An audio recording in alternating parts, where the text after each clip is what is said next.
We just revamped the newsletter. We're handcrafting it. And one of the things that we're doing with our newsletter is that we're trying to make it more useful.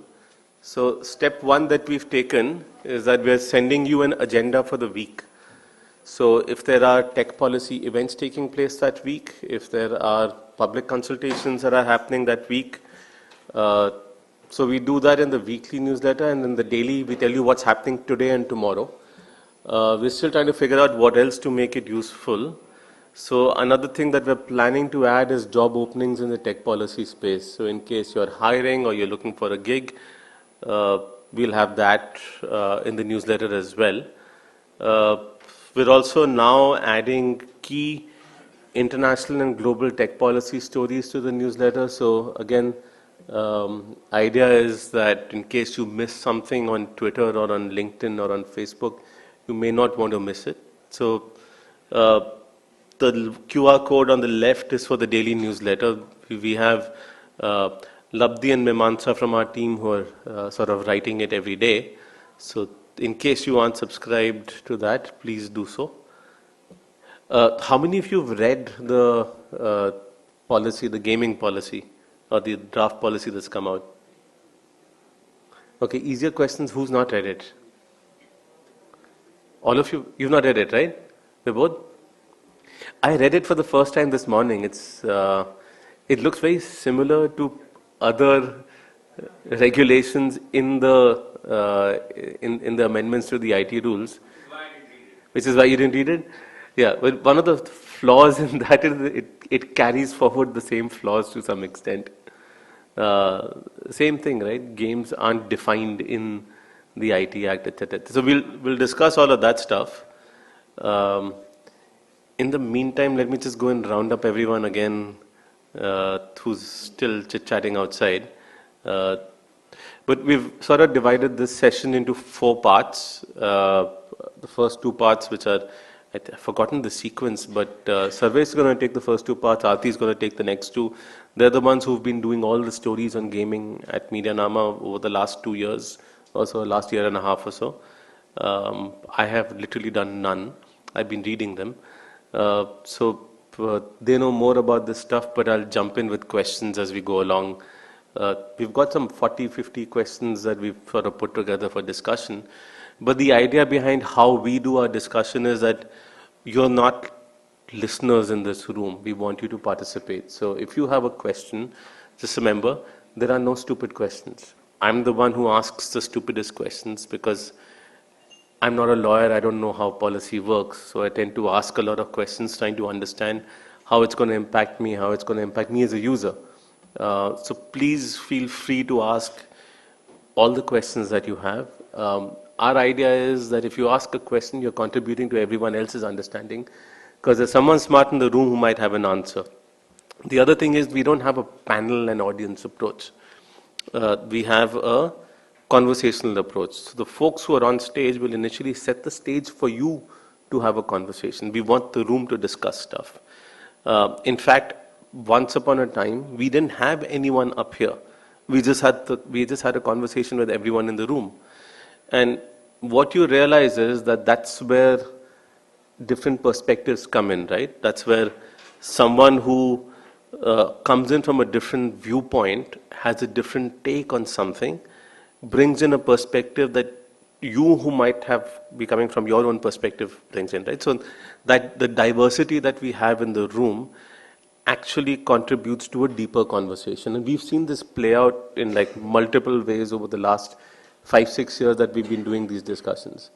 So I'm just going to go out and get folks in, but if there are questions that you have in the meantime, you might want to just put some questions together and think about things that you, and points that you might want to make, because for us, this conversation is about you who's here. It's not about us. It's also not about the people who are sitting here and speaking. It's about all of us together trying to understand this better. So I'm just going to bully people in. The interesting thing about these gaming rules is they're called draft online gaming rules. There are 2 parts to this. One is online games only, and second, all games. The third interesting part about this is that they're defined as intermediaries. Now, for those who are not lawyers, I'm not one, so I had to learn this in 2011 when the first IT rules came out. Intermediaries are basically entities that are conduits. So let's say if I'm passing this ball from this hand to this hand, the air that is passing through is effectively an intermediary. When you're connecting from, as let's say, a user of the internet to another user on the internet, when you're chatting, an intermediary is an entity that effectively the data that you generate as a message gets transported from your from your hands to a keyboard, from a keyboard to an app, from an app to the mobile operating system, from the operating system over telecom networks, and the same cycle repeats at the receiving end, right? So every one of these entities, these mediums that it passes through, is an intermediary. So the approach here is that online games are essentially intermediaries. They're just enabling a communication between you and me. And these these IT rules are effectively governing intermediaries, saying that all games are intermediaries, right? I don't know the first game that you guys ever played, but I'm going to age myself, and I'd say it was when I was in school on those little cassette little things that you used to get. I played Donkey Kong way back when. When computers came to India early days in school, I played Gorilla, and I tried coding it as well in school. The first game that really I got involved in was something called Warcraft 2 towards the end of the, like before 2000. Half the people in this room weren't born then. But I got hooked on to Warcraft 2, then Warcraft 3, then Age of Empires. So I'm someone who does real-time strategy games and sometimes role-playing games. So I have a console. When I have a lot of time to kill, I play games like Assassin's Creed. I still have to play Red Dead Redemption 2. I love the first one. Far Cry. So a lot of Ubisoft games. These days I'm playing shorter games like eFootball by Konami, and I'm literally playing at least one game every day. So I don't buy stuff, but there are casual games for which I have bought. So I don't know if you've seen games like Politopia, Hexonia, all of these. Again, strategy games. I like strategy games. So I buy different tribes in those. I paid money, and people get shocked when they say you pay money to buy an expansion to a game. So one of the questions I had was, are these games covered by these rules, right? Do I have to do KYC to buy a tribe on a game by paying money because I'm effectively getting a virtual good as a tribe in a game? So these are some of the conversations that we're going to get into. How many people in this room actually game? Like casual games, come on. I'm going to judge everyone who doesn't do casual games. Come on, something you must, have you played Tetris? Come on. Everyone games? Yeah? Tetris at least? Chess? Solitaire, come on. Everyone's done solitaire. Some of you on some, like I did on Windows 95. Sorry? Once in a lifetime works. Lifetime, yeah. If you're a gamer if you game, right? So how are you going to be impacted is one of the things that we're going to look at. Like, how are we as people who play these games going to be impacted is one angle to look at. And so it's not just about, I'd say this is about online games, it's about games in general. It's also, as I was joking with Nikhil, George, where's Nikhil here? Yeah, I was joking with him that real money gaming is where the real money is. Because, most of the traditional gaming ecosystem, I was talking to a friend of mine, I was staying with him in Bangalore a couple of months ago. He just heard about these rules being formulated. And he's like been in gaming since 1995. He was one of the OGs of gaming in India. And so they just heard about these rules and they didn't know what to do about them. They hadn't come out then, right? So I think there's one part which is the real money gaming ecosystem that's really involved. There's another part which is the gaming ecosystem, which is the wider universe, which doesn't know how it's going to be impacted. So our objective is to not just look at the impact on the real money gaming ecosystem, because let's face it, many of us know that they've been involved and they've participated in the formulation of these guidelines, but how gaming as a whole is impacted, about how users are impacted, and of course how they are impacted, because that's where the real money lies, right? So just to begin with, Sarvesh, you're going to do a brief intro on the rules? Okay, so before we begin, I'd like to thank some of the sponsors who've supported this discussion. We have uh, Nazara Games who supported us. We've got Zupi who supported this discussion. Our industry partners at AIGF. Uh, these are guys who are really impacted by these regulations, and I guess they want more of a conversation. So thank you all for being here. Like I said earlier, this has to be a participative conversation. This is going to be extremely dull and boring if you don't speak up. So I'm going to start pushing folks to speak if they're not speaking up, right? So let's have that conversation. Initially, for those of you who haven't read the rules, Sarvesh is going to do a quick introduction. Sarvesh?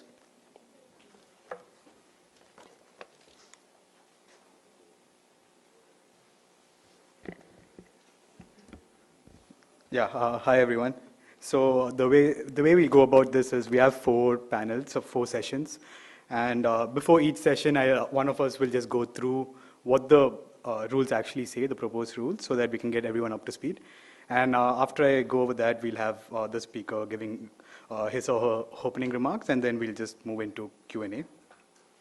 So we'll start with the first session, which is on definitions and the whole legal clarity. Admittedly, this legal clarity aspect extends to other sessions as well, but we'll try to focus a lot of the important discussions around that in the first session. Uh, the rules, as you all might be aware, are being proposed as amendments to the IT rules, which went into effect in February 2021. The IT rules themselves have been issued under the IT Act 2000. Jumping into the rules specifically, we have 2 important definitions that will keep popping up throughout the amendments, which is one, online game, defined as any game that is offered on the internet and is accessible to a user by a user through a computer resource, if he makes a deposit with the expectation of earning winnings. The rules also define what deposit means and what winnings mean. The important thing to note here is both deposit and winnings can be either in cash or in kind. And why this is a little bit problematic, we will we will look into in a bit. And the second one is follows from the first one. An online gaming intermediary is defined as any intermediary that offers one or more than one online game. One question that many of us had when going through the rules was, is gambling or betting defined? There is no specific definition for gambling and betting, but gambling and betting does find mention in the rules. The 2 important places that they do find mention, one is under due diligence. It says that intermediaries, social media intermediaries, significant social media intermediaries, and online gaming intermediaries must make reasonable efforts to not host any online game that is not in conformity with any law, including any law related to gambling and betting. So that's one place where gambling and betting finds mentions. The second place it finds mention is in the self-regulatory body under the section related to that, where it says that a self-regulatory body can only register an online game after considering the following factors, and one of the factors is to ensure that it does not violate any law related to gambling or betting. And another important aspect over here is any other game which does not involve deposits can also be nominated as an online game if the central government feels that such a game is creating a risk of harm in like the sovereignty or integrity of India, security of state, or on account of like causing addiction or other harm among children. So essentially, any casual game could also be nominated as an online game and be subject to these rules. So these are the relevant portions for this session. I want to invite Jay Seta, who's an independent gaming lawyer. So he'll give his opening remarks and take us answer any questions that we have on the definitions and legal clarity. Jay?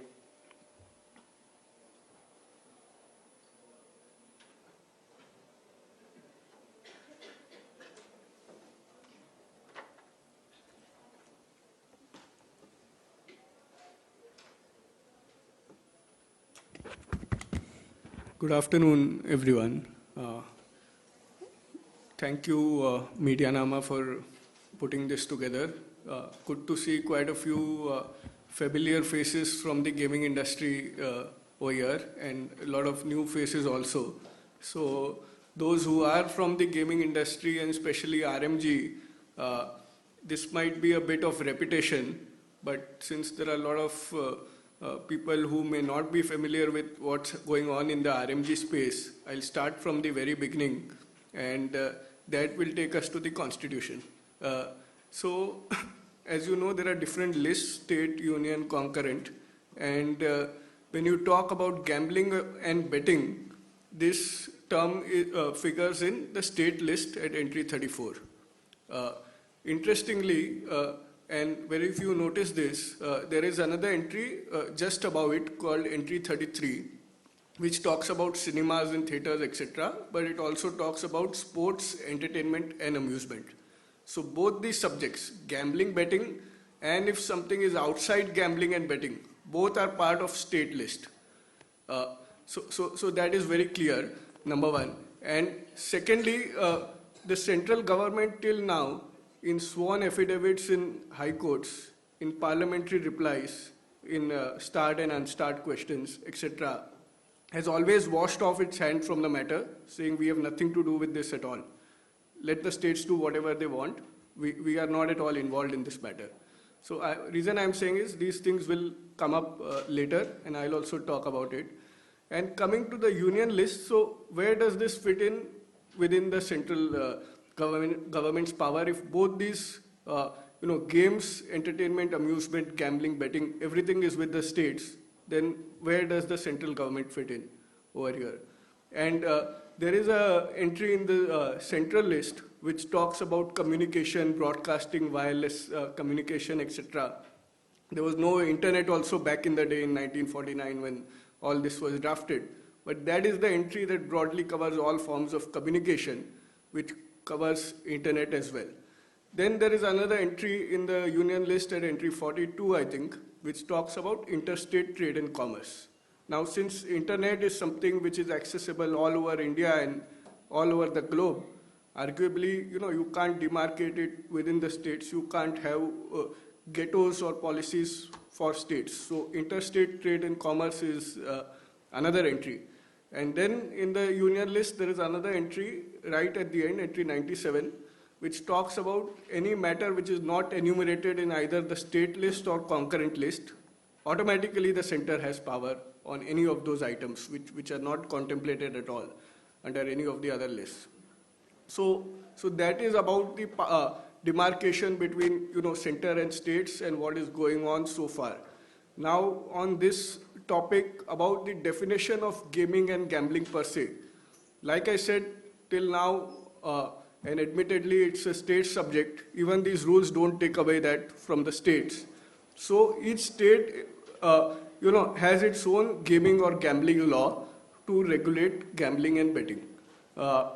There was a central legislation, Victorian era, 1867, called the Public Gambling Act. It was applicable in certain British territories, certain states at that point in time. Some states have lock, stock and barrel adopted that law, and others have their own state laws framed around this Public Gambling Act. Largely, a lot of the phrases are borrowed from this Victorian era legislation. Like it talks about common gaming house and being found or running a common gaming house. Now, what does common gaming house mean?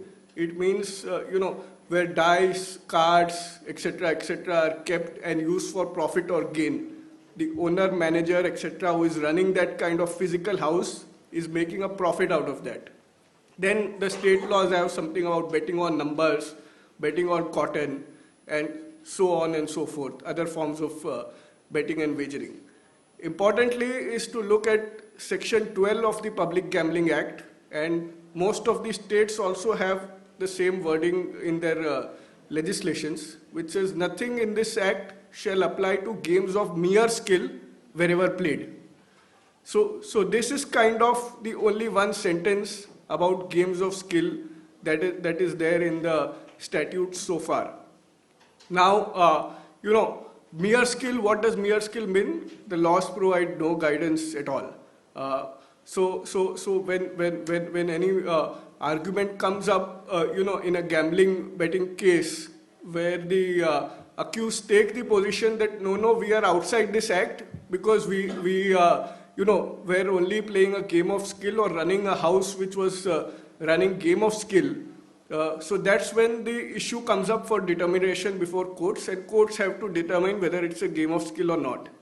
So in 1967, this matter came up on the issue of Rummy, 13-card game, Rummy, whether it's a game of skill or not. So Supreme Court said, you have to memorize the cards that are falling. You have to remember to make sequences. You have to have that kind of basic knowledge, understanding. You have to have math to remember which cards fell down, and which cards to pick and choose, etc. So there's no doubt it's substantially a game of skill, and it's outside the ambit of gambling and betting, and therefore, the prosecution fails, etc. And it's not an offense to play this card game of Rummy. Remember, 1867, at that time, no internet at all. Nothing of this kind which is happening today was contemplated. 1996, again, Supreme Court reiterates this position, 3-judge bench, and then talks about horse racing also, saying, horse racing, why it's a game of skill, you have to understand the pedigree of the horses, you have to understand how they run, their age, and so on. And even if you are wagering on the outcome of horse racing, that's also a game of skill, and that cannot be falling within the definition of gaming or gambling. So that judgment has pithily put the definition of gaming as a price paid for a chance to win a prize. So there are 3 elements typically that are there when you talk about gaming or gambling in most of the state laws. One is, you are paying some sort of consideration or a price. Second, it's a game of chance and not a game of skill. And third, you are expecting to win something in return. Now, if all the 3 elements are present, only then it can fall under the ambit of gaming or gambling. That was the conventional, kind of understanding that was there. Now, in the last 10, 15 years, of course, starting with online rummy, daily fantasy sports, poker, and now so many other games so-called real money skill-based games have come up, using this innovative one sentence in the law that nothing shall apply to games of mere skill wherever played. So using this one sentence and certain court judgments, all these websites, these portals came up. And, cut to, let's say, 2017, states, they said, it was understood they have the powers, etc., under the state list, the 2 entries which I spoke about. So they said, this causes a lot of harm. Skill or non-skill, chance, that's just a technicality. When you are playing something for money, there is a chance you would lose that money, and you would chase that, by putting more money in expectation of winning. You would go into that loop of addiction, financial losses.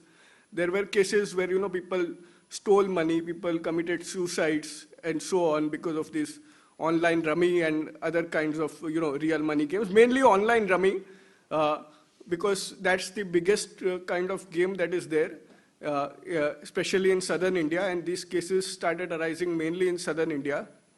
So cut to 2017, Telangana government felt, the law is not sufficient. It talks about common gaming house and gaming on streets and all that. That cannot deal with this situation. And this online rummy, and the anecdote goes that, Chief Minister KCR, someone very close to him, actually lost money in online rummy and so on. So he said, nothing doing, let us amend the law. So online games, any games involving wagering or staking of money was covered under this amendment by Telangana. And, this exemption, this safe harbor clause, nothing in this act shall apply to games of mere skill, was barely deleted. All right, I'll just try to complete in the next. So Telangana became the first state to ban this. Then 2020, Andhra joined suit, Tamil Nadu joined suit, Karnataka, etc. All these states joined suit. And now, because of these previous judgments of Supreme Court, the gaming companies and federations approached the high courts and said, this is our right to trade. These are games of skill, not really gambling or betting. State cannot completely ban it.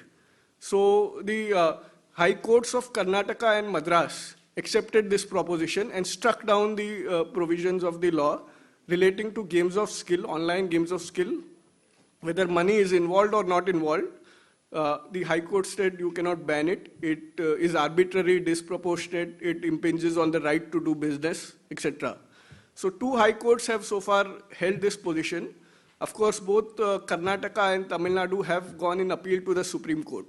So this matter is pending before the Supreme Court. And this issue of whether states have the power or center has the power was also argued in court. And I myself argued also in the Madras High Court on this issue. And I said, no, central government cannot have the power. State government has the power. Of course, it does not have the right to impose a complete ban, but it does have the power to legislate on the subject because of entry 33 as well. Even if we assume this is not gambling or betting when played for real money, it would be a sport, it would be an entertainment, it would be an amusement. I think let's go to the state center thing in the session for state versus center. Right. Let's focus on the definitions. Right.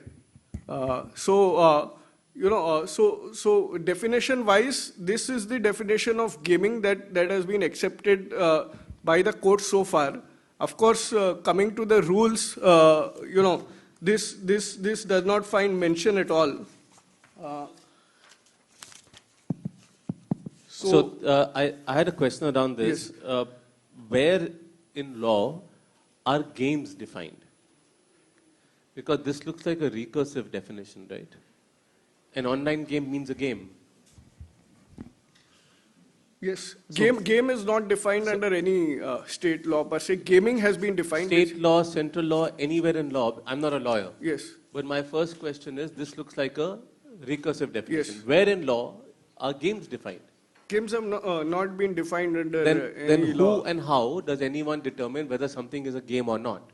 I mean, under these rules, then the SRO has to determine. So, but there is no definition per se that is there anywhere on let's what say a game if is. something is being regulated as a game, Right. or is being treated as a game, and the government says you're not with an SRO, you're not with anything, how do they determine that something is actually a game? Is there any, can then that entity go and say we are not a game? So for example, gamification is a key part of how things work online, and in some cases you have winners and losers, whatever, right? Let's say is quizzing a game for that matter, right? And so if there is, quizzing says that it's an intellectual activity, it is not a game, it is based on memory, whatever. Can they go out and say that we are not a game? This is just, and can there be a mechanism? Are there things like how is the determination made whether there's a game or not? I mean, that determination, one would have to go with other accepted definitions. In law, there is no definition of what a game is per se. I mean, I would assume the normal characteristics. Players playing with each other.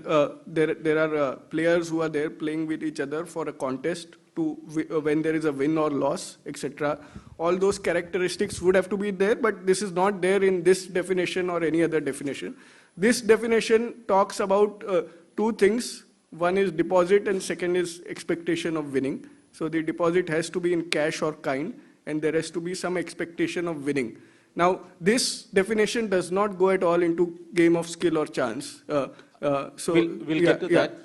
I'm just looking at this definition on the screen. Yes. The other thing I notice is that the game means a game, but Yes. that is offered on the internet and is accessible to a user through a computer resource if he makes a deposit with the expectation of earning winnings. Yes. For the purpose of this definition, is everything else excluded from the definition of an online game? So, for example, if I'm playing an online game with the expectation of, if not with the expectation Then of, it does not fall under this particular. No, does it not fall under this clause, or is that not going to be treated as an online game? It does not fall under this clause. Because online game, then it could be a game under 6A, Rule 6A, which was also shown, I think. Okay, could you just go there? Of any other game as an online game. But again, this talks about, sorry, yeah. No. One sec, I'll just pass you the mic. So, in the interpretation of laws and statute, if something is not defined, The interpretation rule says you have to go by the ordinary meaning of Yes, the word. yes, that is correct. Now the game, by the Oxford Dictionary, says any activity which is done for leisure or for fun. Any activity which is done for leisure or for fun is the Oxford Dictionary or whatever dictionary is the standard understanding of the word game. Now when we say online game, that game which is qualified, as you rightly pointed out, you can't say stop at game. Online game which has A, B, C, D. So if you meet these 4 requirements, then you qualify to be an online game for the purpose of these rules. That is, but there could be a game which does not qualify under this definition, but could qualify under 6A. We are talking about online game. No, Yes, so has to be regulated. so let's go deeper into that definition. Do you have ideas of what would can you go back to 6A? What would be treated as a game, but not come under the ambit of these rules? Because this also says that such game, right? This also doesn't define any other game as an online game. Correct. This is more by notification. So, can I give one more example? Like PUBG, Mike, can't hear you. Hi. So if I play PUBG, there's no gambling as such, but I can buy new uniforms and things which my character and avatar can play. Now I'm making a transaction and there's expectation of winning the chicken dinner. It does not say that you have to win cash. Can you go back to the definition of winning and deposit? So winning means any. I get points and I can get other goodies within the game. So I'll give you an example. Amazon within its app every Sunday runs this. Have you guys played that? It runs a spin the wheel thing where you may win something or the other and you have to answer a couple of quizzes. Would that also be covered under this as a game? Because there are winnings involved over there. Yes. Someone has a comment right at the back. Mike, please. There's no deposit. There's no deposit. There's no deposit. I think. Mike, there also?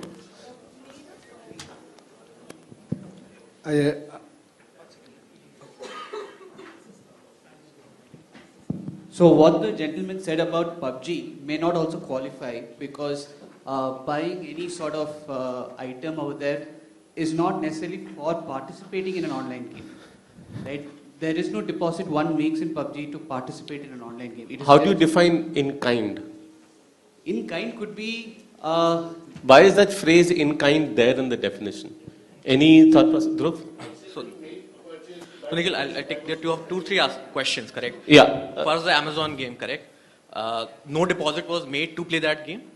So that's fine. No, but sometimes they have that do something to participate in this game. So let's take cred, right? Make a transaction. Correct. So pay your credit card through us to get points so you can participate in this winning mechanism. So effectively, would that be seen as a deposit in kind? No, so the deposit was not made for the game. The deposit was made to pay the credit card as a subsidiary. So an activity can't be seen as a deposit in kind?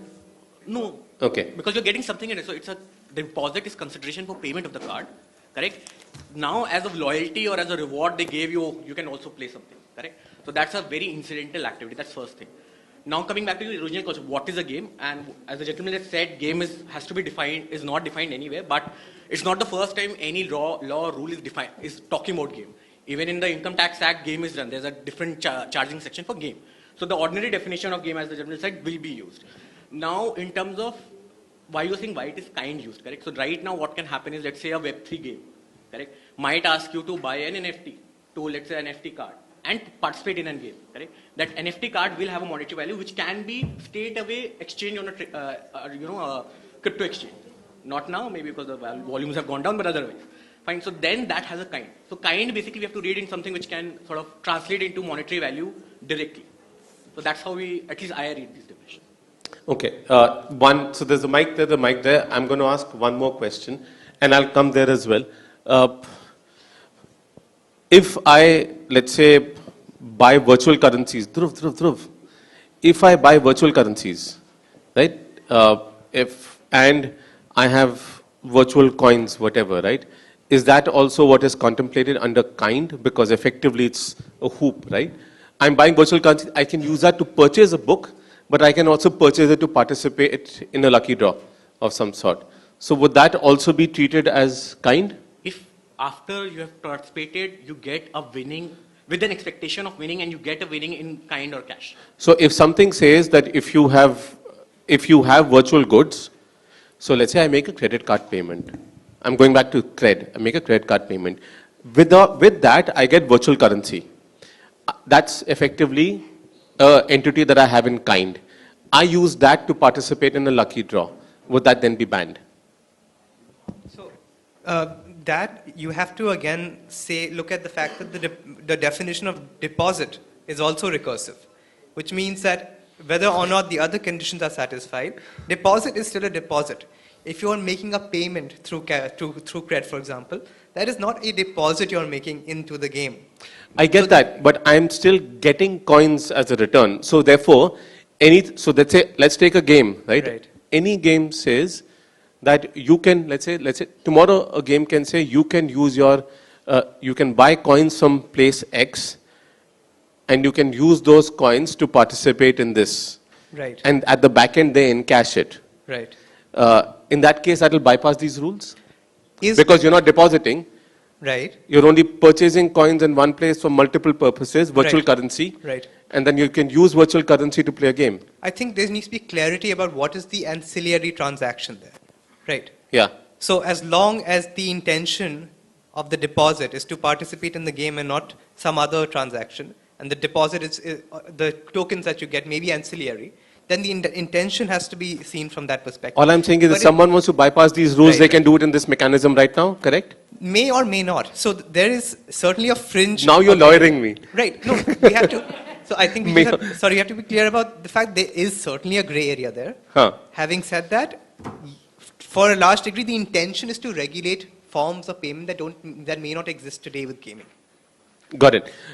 Someone had a point here. Just one question. What if I deposit my email ID or data? Is it considered deposit? Email ID, name, phone number? See, he's hacking this like I am, right? Can an email ID, it's information in kind. As you know, data is the new oil. I was having Sorry, actually a I similar could- opinion about the fact that it talks about the deposit being directly proportional to the winnings. However, what if your winnings are indirectly proportional to your deposit? What about that? How would we infer the online? That's kind of what I also said, right, with the coins thing. Okay, here, there, and then I'll come back to you, Rahul. Hi, yeah, so Google Also, Pay, please identify yourself. sorry. I don't know everybody in the room. Hi, sorry, Shaurya, a lawyer. I work for Center for Civil Society. So Google Pay had something or runs something every time there's a new year or pujas and all, where they gamify the entire setup, right? So they tell you, you go scan from a vendor, you pay an electricity bill, and for each of those, you'll either get a scratch card or a house floor or something, or star points. And you can, after a number of star points, you have a chance to either get it back in cash, or you get a discount code for something else. The entire setup is essentially gamified. Is that a game then? Because I'm putting in money, and sometimes I'm actually putting in money because I'm choosing to use UPI and not cash. Who's answering these questions? You are. No, Answer. No, so I think there has to be a direct deposit and direct winning. So three things have to be there for the purpose of this definition, 2-1 QA, which we are talking about. One, it has to be a game. Now, what is a game, we don't know, but there are many characteristics of what is normally considered a game, the normally accepted definition, etc. There has to be a deposit in expectation of winnings. So only if all the three elements are satisfied, it would fall under this definition. And according to me, the deposit has to be directly in connection with the game. It cannot be something which is ancillary. Let's say Amazon has this where if you do a minimum purchase of 1,000 or 5,000 or 10,000, then you are eligible to participate in a game or a contest, etc. I think this has to have a more direct nexus with the game itself rather than being an ancillary promotional activity, etc. Those kind of contests are actually covered under the Consumer Protection Act also. So that is something slightly different, where all these three elements are not directly present. I would personally doubt whether it would fall within this particular. Does this need to change in any manner so as to be clear about excluding promotional activity? Yes. But also, if you exclude that kind of promotional activity, does it create a loophole that someone really smart can exploit. No, and the second thing, I would like to go back to one more thing which the minister spoke about, saying ki On the mic. online wagering in any form. So we'll hold that thought. We'll come to that. Because that is very important. I know, but I don't want to change the subject. Yes. You had a point.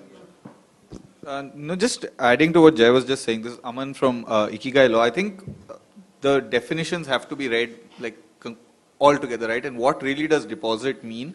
And I think you also get a clue as to the intent if you look at some of the obligations that are then contained in 4A. Yes. So 4A, one of the obligations is... yeah, sure. I'm going to read out from there. So 4A is what are the additional due diligence obligations on online gaming intermediaries, and one of those is that 4A1B1, right? You have to inform your users about your policy related to withdrawals or refund of the deposit made. So there is, I mean, that's this kind of situation where you are making a deposit to play a game and that perhaps there's an expectation that you're going to be able to withdraw it subsequently or get a refund for it, which eliminates a lot of the categories of deposits that we're talking about really here. So what you're telling me is that if I can't withdraw, then these regulations won't apply. Let's take an example of the coins that you're talking. This is amazing for the metaverse then. And one more problem is there, I'm sorry if I'm jumping this a little bit, but 6A, if a game is notified under 6A where there is no deposit, then they have to follow all the obligations of 4A1, which is about deposit, withdrawal policy, etc., which is completely, Sorry, I don't know 4A.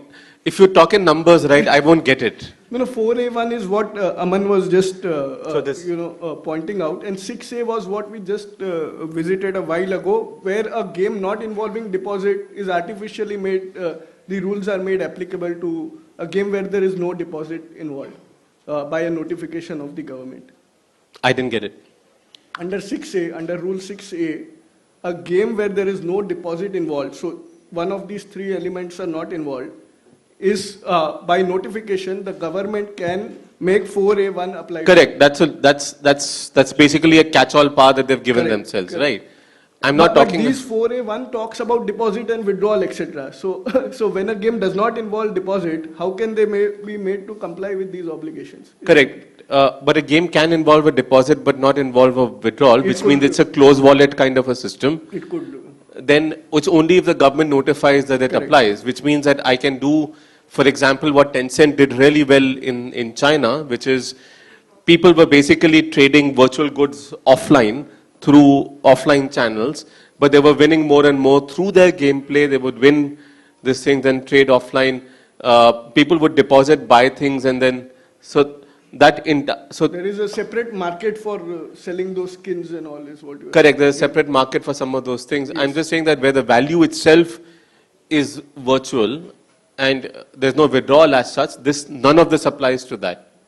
Right? Right. So it's amazing for the metaverse. Yes. You had a comment, then Nikhil's waiting over there, then I'll come that side. Sorry, I know there are a bunch of people there. I'm on a definition 2, online gaming intermediary. So we'll get to that.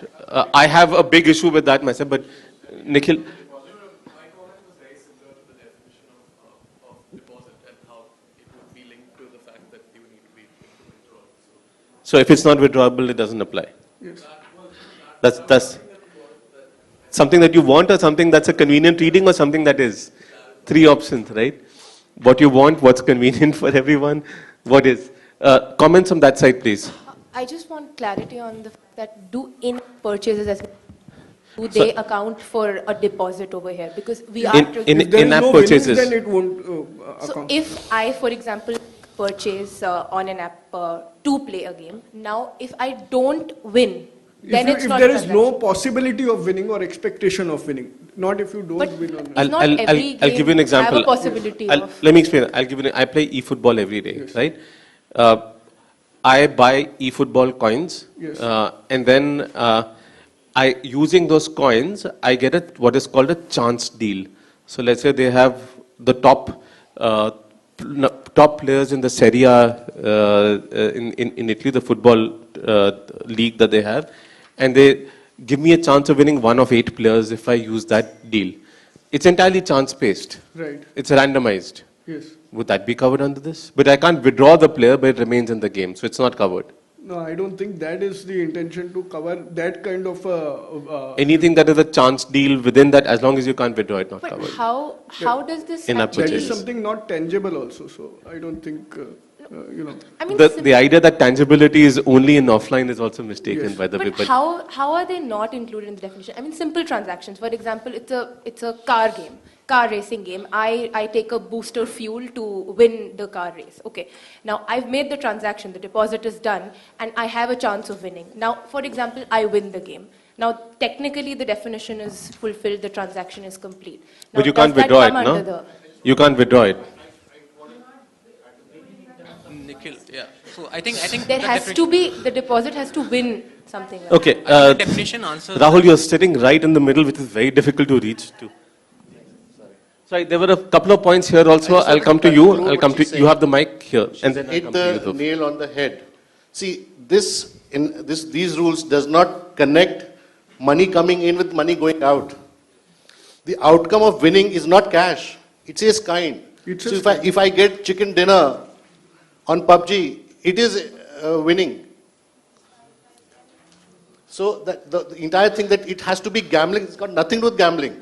No, Any online game where you have to pay to participate, that is it. Okay, I'm gonna three quick comments. Let's create the confusion, then let's come to Dhruv for clarity. And it has to be and Sarjeet for clarity. Just one Sorry. more clarification about that. So if I'm an Amazon Prime member and I'm already paying that subscription, and because of Prime membership, I'm giving access to play a game that may not be deemed to be direct payment for that access. Yes. But if I'm making a specific payment, now we are interpreting rules of law. But Rahul, withdrawal. If you don't make deposit, forget the withdrawal part. Okay, but speed up. One more thing. Speed up. Another principle of law which generally is applied is whatever you can't do directly, you can't do indirectly. So Yes. it's not that Disney is taking money and it's giving to sister company and you get coins from them and use that coins to play there. So whatever you can do indirectly is also covered. I love the idea. That's what the entire e-commerce industry did with marketplaces, right? No, hold. Okay, related. 1 second, yeah. There are people waiting. Hurry up. 1 second, before you wrap it, so you said that there is no winning in return. I've made a deposit, but I'm not getting anything in return. This If mic I'm is not getting- working. If I'm getting something in the game after winning, I made a deposit, I had a winning, now I've gotten something, probably a booster fuel again, same example. Now I've made the whole transaction, I've actually got something back in the game, there was an incentive. Now does it account for your whole transaction? So Should we create more I confusion actually- before we come to you for I clarity? understand where you're coming from, but I don't see why is it not included. The definition does not, it's not foolproof in that sense. Okay, she's been holding on to the mic for a really long time. You guys are going to give clarity, okay? I'll come to you later. First, confusion, come on. More So confusion. my comment is in context of deposit. So sir, you gave an example of how if I pay my electricity bill and then I get tokens and then that I can win something from using those tokens. So I think deposit here clearly talks about participation in an online game. So the deposit has to be in, the transaction has to be a direct one. Yes. So the context of the transaction has to be participation in a game, and if I pay for participation in a game, I can claim it as a right. So, but here when I'm paying the electricity bill, my direct transaction is paying the electricity bill, and I cannot claim winning the game as I cannot claim a right there. But when I'm paying to participate in a game, I can claim it as a right. So that's As the lawyers say, everything is a matter of interpretation. Okay, someone else here at the back had another comment, right? Before you, she's been waiting for a while, come on. So just going by... Identify. So, hi, I'm Vidushi. Just going by what the lady there was talking about, there are certain games where you can pay money and you will have a chance at winning something. Good example of them being loot boxes in a lot of games, right? I can there is totally no... tell who the gamers are, by the way. Yeah. So, of course, you're not withdrawing anything, but you also have a chance. Again, we go back into the side market of where you can sell your character, right? So you've paid, let's say, X amount of money to build up your character. You've also spent time sort of doing all of that. Both time and monetary investment, and you build up a character and then you sell it on the marketplace, either at the dark web or wherever it is. that is something that, I mean, is that covered? And also then do free-to-play games, for that matter, get covered here at all or not? Because they also have the risk of addiction. No, so that is 6A. I mean, So, let us know. last comment, then the three of you can answer things. Yeah, I just want to We've add- created a lot of confusion for you guys to clarify, okay? That's the idea. Huh. Just a point of clarification. Oh no, I want more confusion No, first. which will help with some confusion as well. I think there is no clear link between the deposit and the winnings, because what is actually being said is the winnings should be from the pool that is created from all the deposits. And But if absent there is no that- clear link between a deposit and a winning, that's clearly a game of chance, right? Yes. And So- then that's illegal. Precisely. So then, therefore, sweepstakes are illegal. So that's why it's so confusing that, even if it is in kind, suppose there are tokens that you're paying as a deposit, but the winnings are from the, all the deposits put together in a pool and taken from that, and you might get those tokens as winnings as well. But there is no clear link in the definition between the deposit and the winnings. And that's what makes it so difficult, because you can put deposits as one thing and winnings as something else. Like he said about winnings being chicken dinner, but the deposit being some cosmetic thing that you've bought, and that completely ruins the definition entirely. Is chicken dinner actually a thing on Pubg? Yes. I've never played Pubg, so I don't know. Okay, see, again, we know we have gamers in the room. Great. I don't think he's clarifying. You are clarifying something? Or are you adding to the confusion? Excellent, go on. Mic's off. Yeah, hi. So I'm Kanish from Indus Law.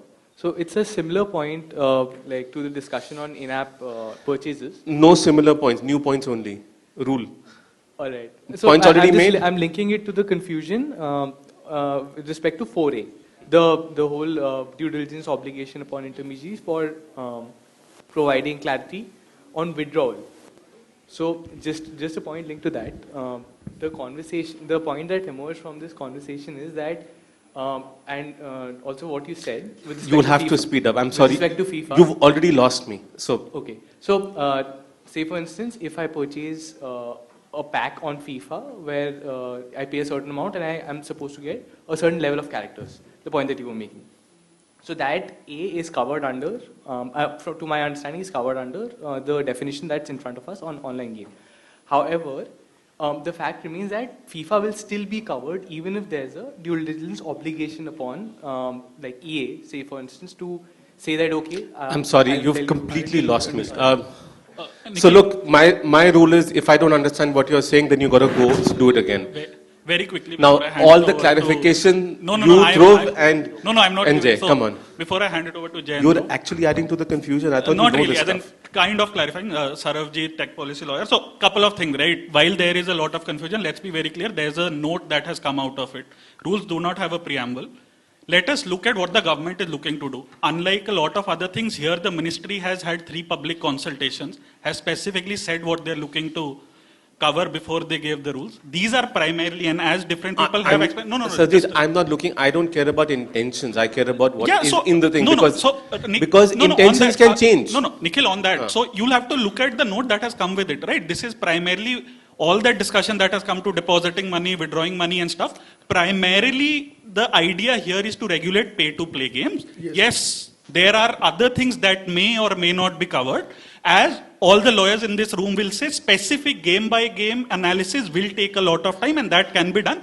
Primarily, on the basis of it, the idea is to regulate pay-to-play. The second thing, a lot of examples that have been mentioned here. I'm asking about collateral damage. No, I'm telling you, a lot of examples that have been mentioned here, and we'll come to the definition of intermediary. Pay-to-play games, most of them will fall under the definition of intermediary.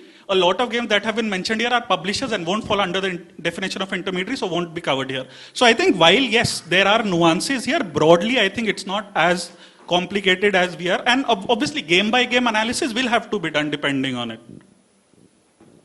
So, taking away from Saravji. Louder. So yeah, intention aside, even let's read the language, correct?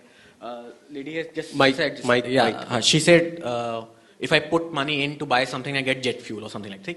Read the definition. It says that you deposit to participate in the game with the expectation of winning. You don't have to win, you might lose, but with the expectation of earning a winning. And winning is defined in cash or kind.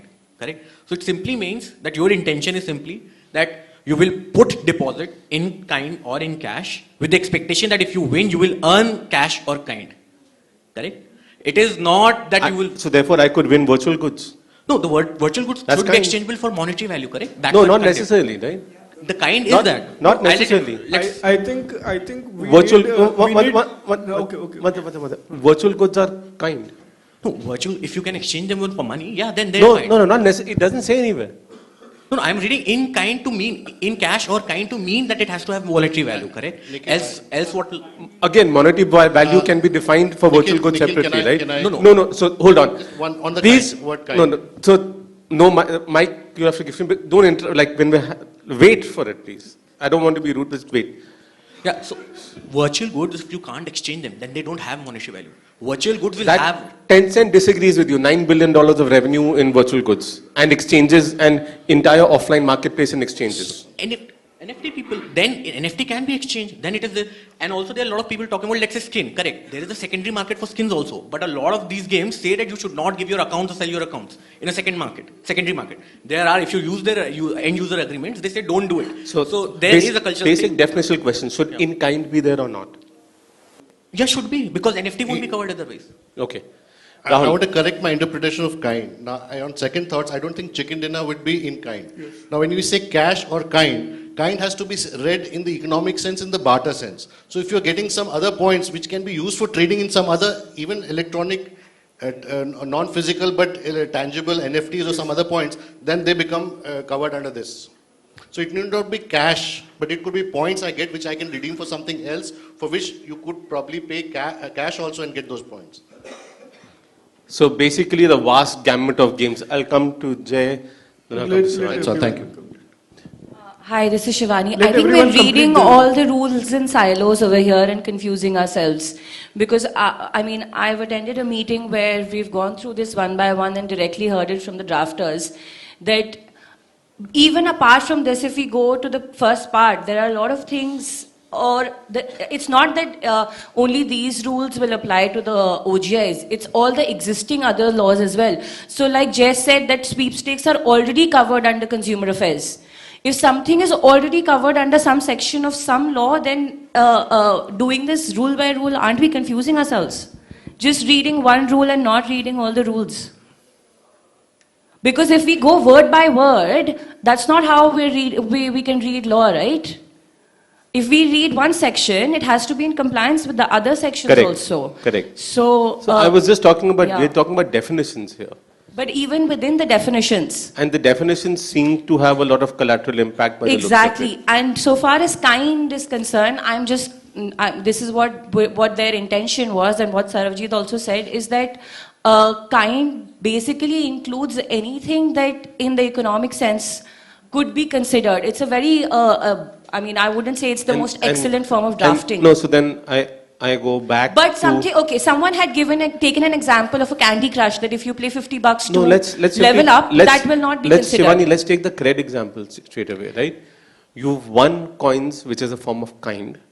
You deposit that and you run the sweepstakes there. How does, and then you win in kind, stuff that you can actually withdraw, right? That gets covered here? It does not, because the deposit has to be for participating in an online game. On cred, I am not depositing for participating in an online game. I am paying the money for clearing my credit card debts. And so therefore, if you let's say do a three-way, if you put like, I think you said, Rahul, that what can't be done directly can't be done indirectly. Does this cover indirect? Mike. Nikhil, No, I think sorry. Sorry, have I created too much confusion? No. So the payment is to made for access. If you're making me specifically pay for access, for participating, then you're covered. If my participation is incidental, there's no direct payment required for me to participate. The only reason anyone would ever use cred is for access to the coins. No, so there also, despite the fact that why people use cred is bonus beyond most of us. opportunity is being given, then probably that is not covered. Nikhil, on the cred example, I have a choice One of by one, Shivani, I hold have a choice of whether to do the sweepstakes or not. I'm not paying just to get access to that. That is only a incidental activity that I am getting by paying my credit card bills. One second, Saravjit. One more important word I would like to bring in the definition of winnings is distribution and distributed. So that means something which they are collecting, they are distributing. It implies that, although it does not say it so directly in so many words.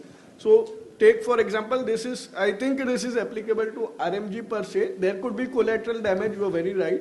Nobody is taking that away. But this applies to RMG where let's say 10 people are depositing 100 rupees. There is a pool. What's RMG? Real money gaming. Huh. Sorry, yeah. So 10 people are putting in 100 rupees each. There is a pool of 1000 rupees out of which the winnings are distributed. I think this primarily covers that. There could be collateral damage, agreed. The definition of kind has to be there, it is unclear, agreed. But I think one thing is very clear, this is for real money games where there is a pool of money, people are putting in pool of money either in cash or kind, and they are getting some winnings either in cash or kind out of that pool. I think that is the intention. The wordings may not be as clear as the intention, but I think that is what these rules are. I'm just saying that this is like, it sounds like the perfect situation for someone to create like an e-commerce kind of situation where you have a separate entity that does the money taking. All those. You have a separate entity which basically puts the products on the marketplace and a separate entity which does the storage and delivery, and you say it's a marketplace, but the purpose of the definition. Doesn't this creates that effectively creates a loophole? Correct. There will Sarjeet disagrees, I think. No, in the sense, see, if I'm building a e-commerce where I'm selling my product, and as in if I'm going to the hassle of creating an e-commerce platform where I'm selling product, delivering product so that someone can play my game. No. My point was it's the same mechanism. No, I get that, right? But that's what we're saying in cred. So I'm not saying cred. I'm not even saying cred. I am saying anything. You have to look at primary activity, right? Like if my primary activity for the payment that I'm doing, if I'm getting anything other than access to a game, then that is not covered here, is my understanding. Can I add more confusion? Haven't we got enough? Nikhil, can we? I think we should move to the last couple of comments. If Amazon Prime, and I'm saying this because Amazon's lawyers are here, if Amazon Prime says if you become member of Amazon Prime, you have a direct chance to participate in KBC online, something like that. Then will it also amount to now you're becoming member so that you can get access to that? So can this access be indirect and be covered under this? So that's exactly what I was wondering, right? That's the the indirect model that e-commerce uses, right? Shivani. We can contemplate multiple scenarios, but even the drafters haven't contemplated those scenarios. Tomorrow there can be another format of game that we are contemplating. The examples that you're giving, that there can be an e-commerce setup obviously there are some formats that exist, but there are some that obviously can bypass these rules. But by bypassing this, they will attract more due diligence requirements, right? Because they'll qualify as an OGI. Sorry, so why will a company do that? What's an OGI? Online gaming intermediary. Okay, so please, no acronyms, right? I don't understand that. As in, if a company does that, they by default, they're actually attracting more liabilities on themselves. It's not that they're going to get away with something or they will get a safe harbor. They can say that they they can just say that they're permitted and allowed to do this. Okay, sorry. Nikhil, can I flag off one or two, or maybe after everyone? So look, Sarvesh, you're the timekeeper. If we're going over, no problem. I can keep talking about this stuff. We are way over time for this session, and we are still yet to discuss the whole intermediary aspect and whether gambling Anyone and betting has very quick, sharp, short points to make there. You have like 30 seconds. Thank you. Thank you for putting me on the spot. But I think the one issue is, which is spoken about in terms of access, what's the principal business? I think the drafters would do well to just put that in, right? I was saying there's a substantive business test. If that's the test, why don't you just clarify? Because I think the threat is twofold. Somebody said, why would anyone want to be classified as an online gaming intermediary? The threat is not only why would you want to be, but what if the government says you are? You may not want to be subject to irrational action as well, right? So that's the legislation also be clear for that sense. And secondly, for unfair trade practice, because somebody said, what if Amazon is, just giving you a chance to participate in KBC? There is a concept of unfair trade practice which contemplates specifically this, that if you're issuing games or playing games of chance or skill as a contest, and that's the only reason why people are buying your product, that's an unfair trade practice. So there is some kind of protection that the law does contemplate, and it's important to think about those protections as well. Great clarification. Yeah. No, so okay, next few issues, Sarvesh is getting angry. Yeah, so one big question is... No, Jay wants to say something, right? No, I wanted additional things? I wanted to just flag off two things. Ancillary to this, but on this definition. One is the minister's statement where he said online wagering in any form, whether it be on skill games or chance games, won't be permitted under these rules. Now, on what basis he's saying this? There is no clarity at all on that. Maybe he's confused himself. Or on what basis? So that is one issue. I just merely wanted to flag in it what off. way? Does this have wagering? This is No, all no, wagering, right? So it says it's not. So the minister said there's no wagering, but the rules are The wagering. rules intend to ban all forms of wagering. That's what the minister said, and he tweeted also. He said this in multiple places. So what does he mean? Then what's the point of these rules at all? I'm all at sea. I think Sarjeet I wants think to. what Jay is saying. So one minister said wagering will not be allowed. He did not say this bans wagering or skill or chance. Wagering won't be allowed, yes. Wagering won't be, but I am saying we can't just go by, let's listen to what minister said in the 35 minutes of his press conference and not take out one stray quote. Let's read the rules, and I think the So rules what do did not he say ban wagering on wagering in the ban. 35 minutes? He said, I want the Indian gaming companies to thrive. That is a separate point. What did he say on wagering? He said wagering on the outcome of the game is not allowed, which is gambling. But which is what which is gambling, which is No, anywhere but he not said allowed. skill and non-skill These both. rules, he did not anywhere say wagering on skill games is not allowed. He said it. He did. I have the video clipping. I am happy to sit out and listen to that. with You If guys he can said go and wagering on trade skill blows games is not outside now, allowed. No, it is not about blows or. No, that's right. So Sardeep, calm down. So he said wagering on outcome of game is not allowed. These rules nowhere say that wagering on skill gaming is not allowed, which is a protected constitutional activity since 1950s. So let's not take out one stray comment from 35 minutes and just take it out. Jay, I'm inclined to agree with him on this. No, but even that wagering is not allowed, how is that also accounted for in this? Rule 4. Okay, let's move to the next. So you are running out of time. Yeah. The next thing is why are they classified as intermediaries? Aren't they like most? Yeah, so this is platforms my publish? favorite question. How are the intermediaries? No, Anyone else? Sarjeet, okay, here, Sarjeet, you'll have to wait now. That's what I want to ask. In cases of online intermediaries, marketplaces like Amazon, Flipkart, etc., they don't sell their own goods. They are not sellers. But in this case, they are selling their own games. Well, technically, legally, they're not sellers, but practically that's what's happening. But let's leave that aside for now. So yeah, that's one part. The other thing that I raised in a bunch of, wrote a piece on it also.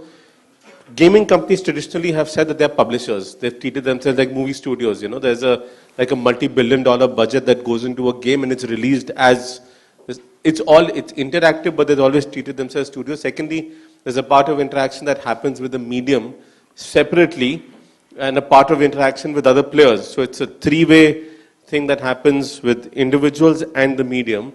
It's not a conduit under the traditional definition of an intermediary. So my question is similar. There is no definition of content publisher. Correct. Same point? My interest areas lie specifically in competitive gaming and esports.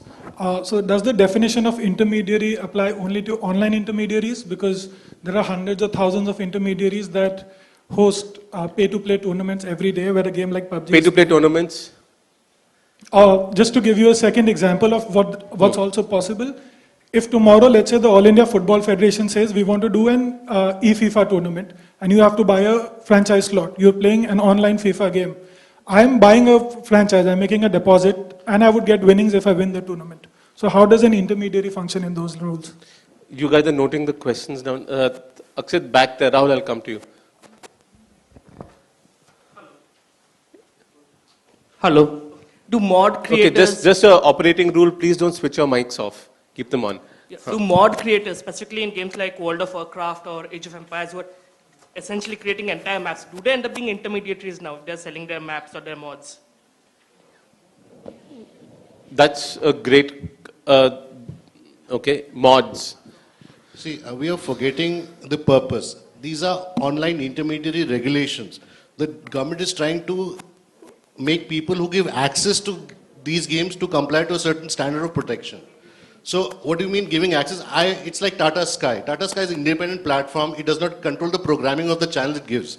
But it's saying Tata Sky will now look into the programming and give its own rating and will subscribe to all these things. So coming back to when you talk about online gaming intermediary is those people who are not the publishers, who are not the programmers. But What does the word offer mean over here? As in give access to. Give access to. So then a telecom operator will also be covered? If it is giving, if it claims either you're a publisher or you're an intermediary. No. So effectively. So if you're not a publisher, this does not talk about publishers. What is the definition of offers here? Is there a particular? I know Sajid will say go back to the intention and what the minister is saying, but I'm saying legal definition of. There's no third entity here. Either you're a publisher who owns and is selling it the product, or you are controlling the platform through which the product is being sold. Or you're the end user. There's a fourth entity here. So effectively hosting companies, telecom operators, AWS is covered in this effectively.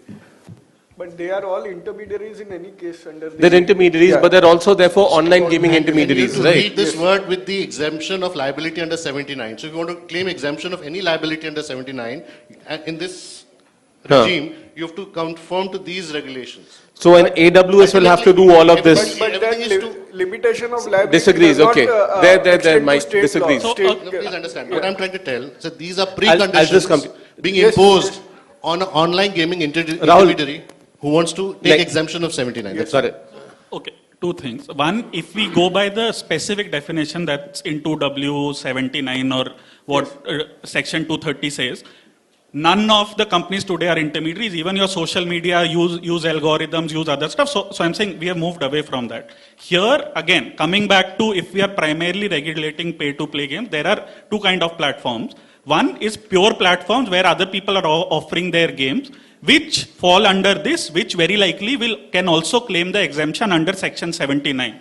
There are a second class of intermediaries which are very much... My other question here is, this looks like a publishing definition, not an intermediary definition. No, so Nikhil, Not necessarily. This is the definition of a publisher. No. So I am saying, let's take a fantasy sports platform. A fantasy sports platform is connecting two people to play against each other. How is that very different from a Uber connecting a driver to a passenger? When that can be clarified as an intermediary, they have, right?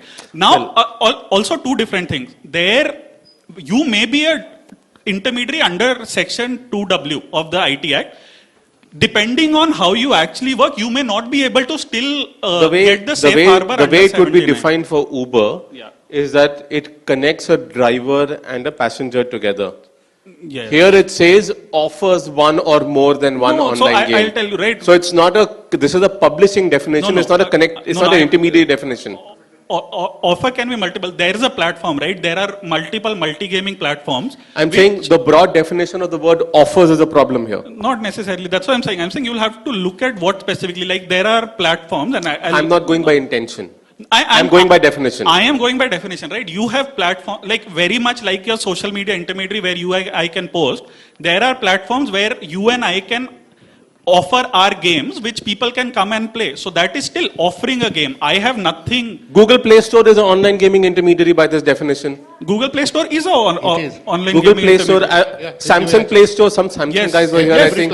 Yes, they They're are. online gaming intermediaries by definition. Miniclip.com. Miniclip.com is Miniclip is a game publisher, by the way, not an intermediary. They do both. Just a second. Google Play Store will qualify only for the games if they as defined under these rules. So if they are giving free to play games, it doesn't say that. No, then these two definitions are not. These definitions are not linked. They are. They are linked. First rule of statute of All interpretation. the three elements have to be satisfied. No, these are definitions. No, this is part Nikhil, of the online game definition. So all the elements Nikhil, it says online gaming intermediaries mean intermediaries that offer one or more online game. Online game is the first definition. So if any intermediary offers one or more game that falls under one, they will be an online gaming intermediary. A free-to-play game offered on Google Play Store, if Google just offers that, they won't have to comply with any of that. See, you are one of the three things. Either you're the end user playing it, or you're the publisher making that game, or you're an intermediary who's hosting that game. That's all. Yeah. I think, may I add one thing over here? And the fourth is the regulator. My personal view, may I add over here? No, can I just go back to Rahul there? Four things, repeat. And the fourth is, of course, this regulator who's now what are the four You again? are three things in any gaming. Either you are the player, either single or multiple, or you're the publisher who's actually programmed and has made the game, or you're an intermediary who's not directly involved. He's just providing a access point, a marketplace. Market is a place where buyers and sellers meet. So there's a buyer, which is a gamer. Is this not a publisher definition then? No, it is not. Nikhil. Offers means offers an No, opportunity. it's a publisher definition. If you're looking at a gaming company, it's You have to look at the word intermediary in the scheme of entire act. Yes, Just the rules. Yes, but these online game, these rules try to apply the intermediary definition to a publisher which travels beyond the scope of the IT Act. That's exactly what I'm trying to say. It's integrate. So just a simple point here. We have to be cognizant of the definition under 2W for intermediaries. Sorry, 2W, please. 21W? Right.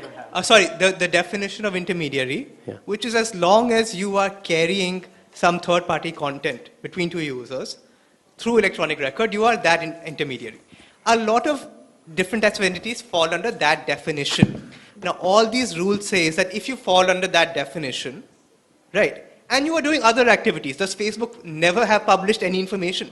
Do they not publish terms of, so everybody publishes something, Twitter publishes on their own. This is the platform. problem with lawmaking today. This is the problem with lawmaking today. You're forgetting the fact that an intermediary is a function, not a type of entity under the law, right? Precisely, exactly. So the fact, for me, offering is an act of publishing, not an act of connecting. As long as you are doing that comes under 21W, under the definition of intermediary. No, then as long as you're doing that, then a smaller subset. Zynga Games on Facebook makes Facebook a gaming intermediary. Then a smaller subset of that larger definition can always fall under the definition.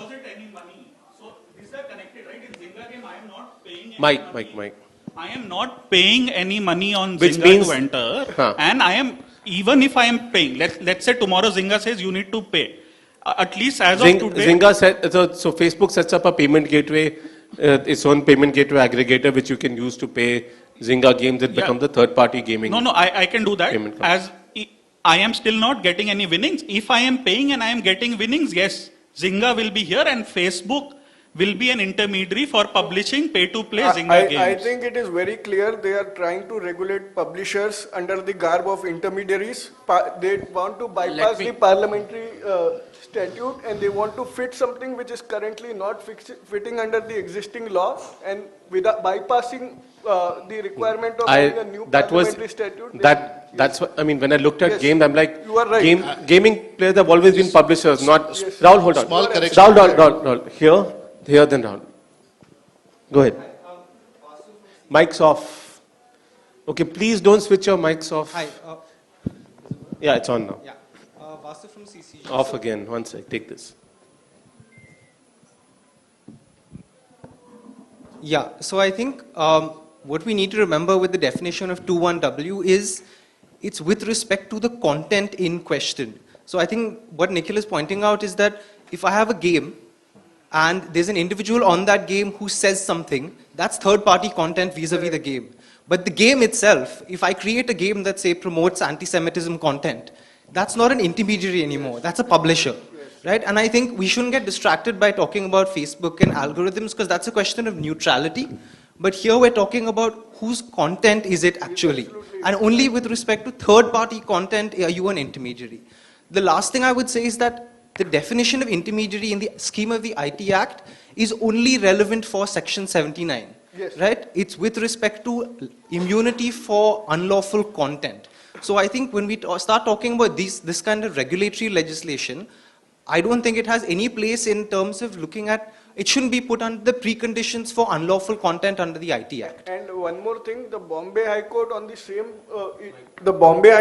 same issue in Nikhil Wagle and Leaflet's case said that the rule-making power does not extend to these kind of online news platforms, and they have stayed the operation, saying that under 79 you don't have the powers to regulate these kind of platforms, and the same will be the fate of this.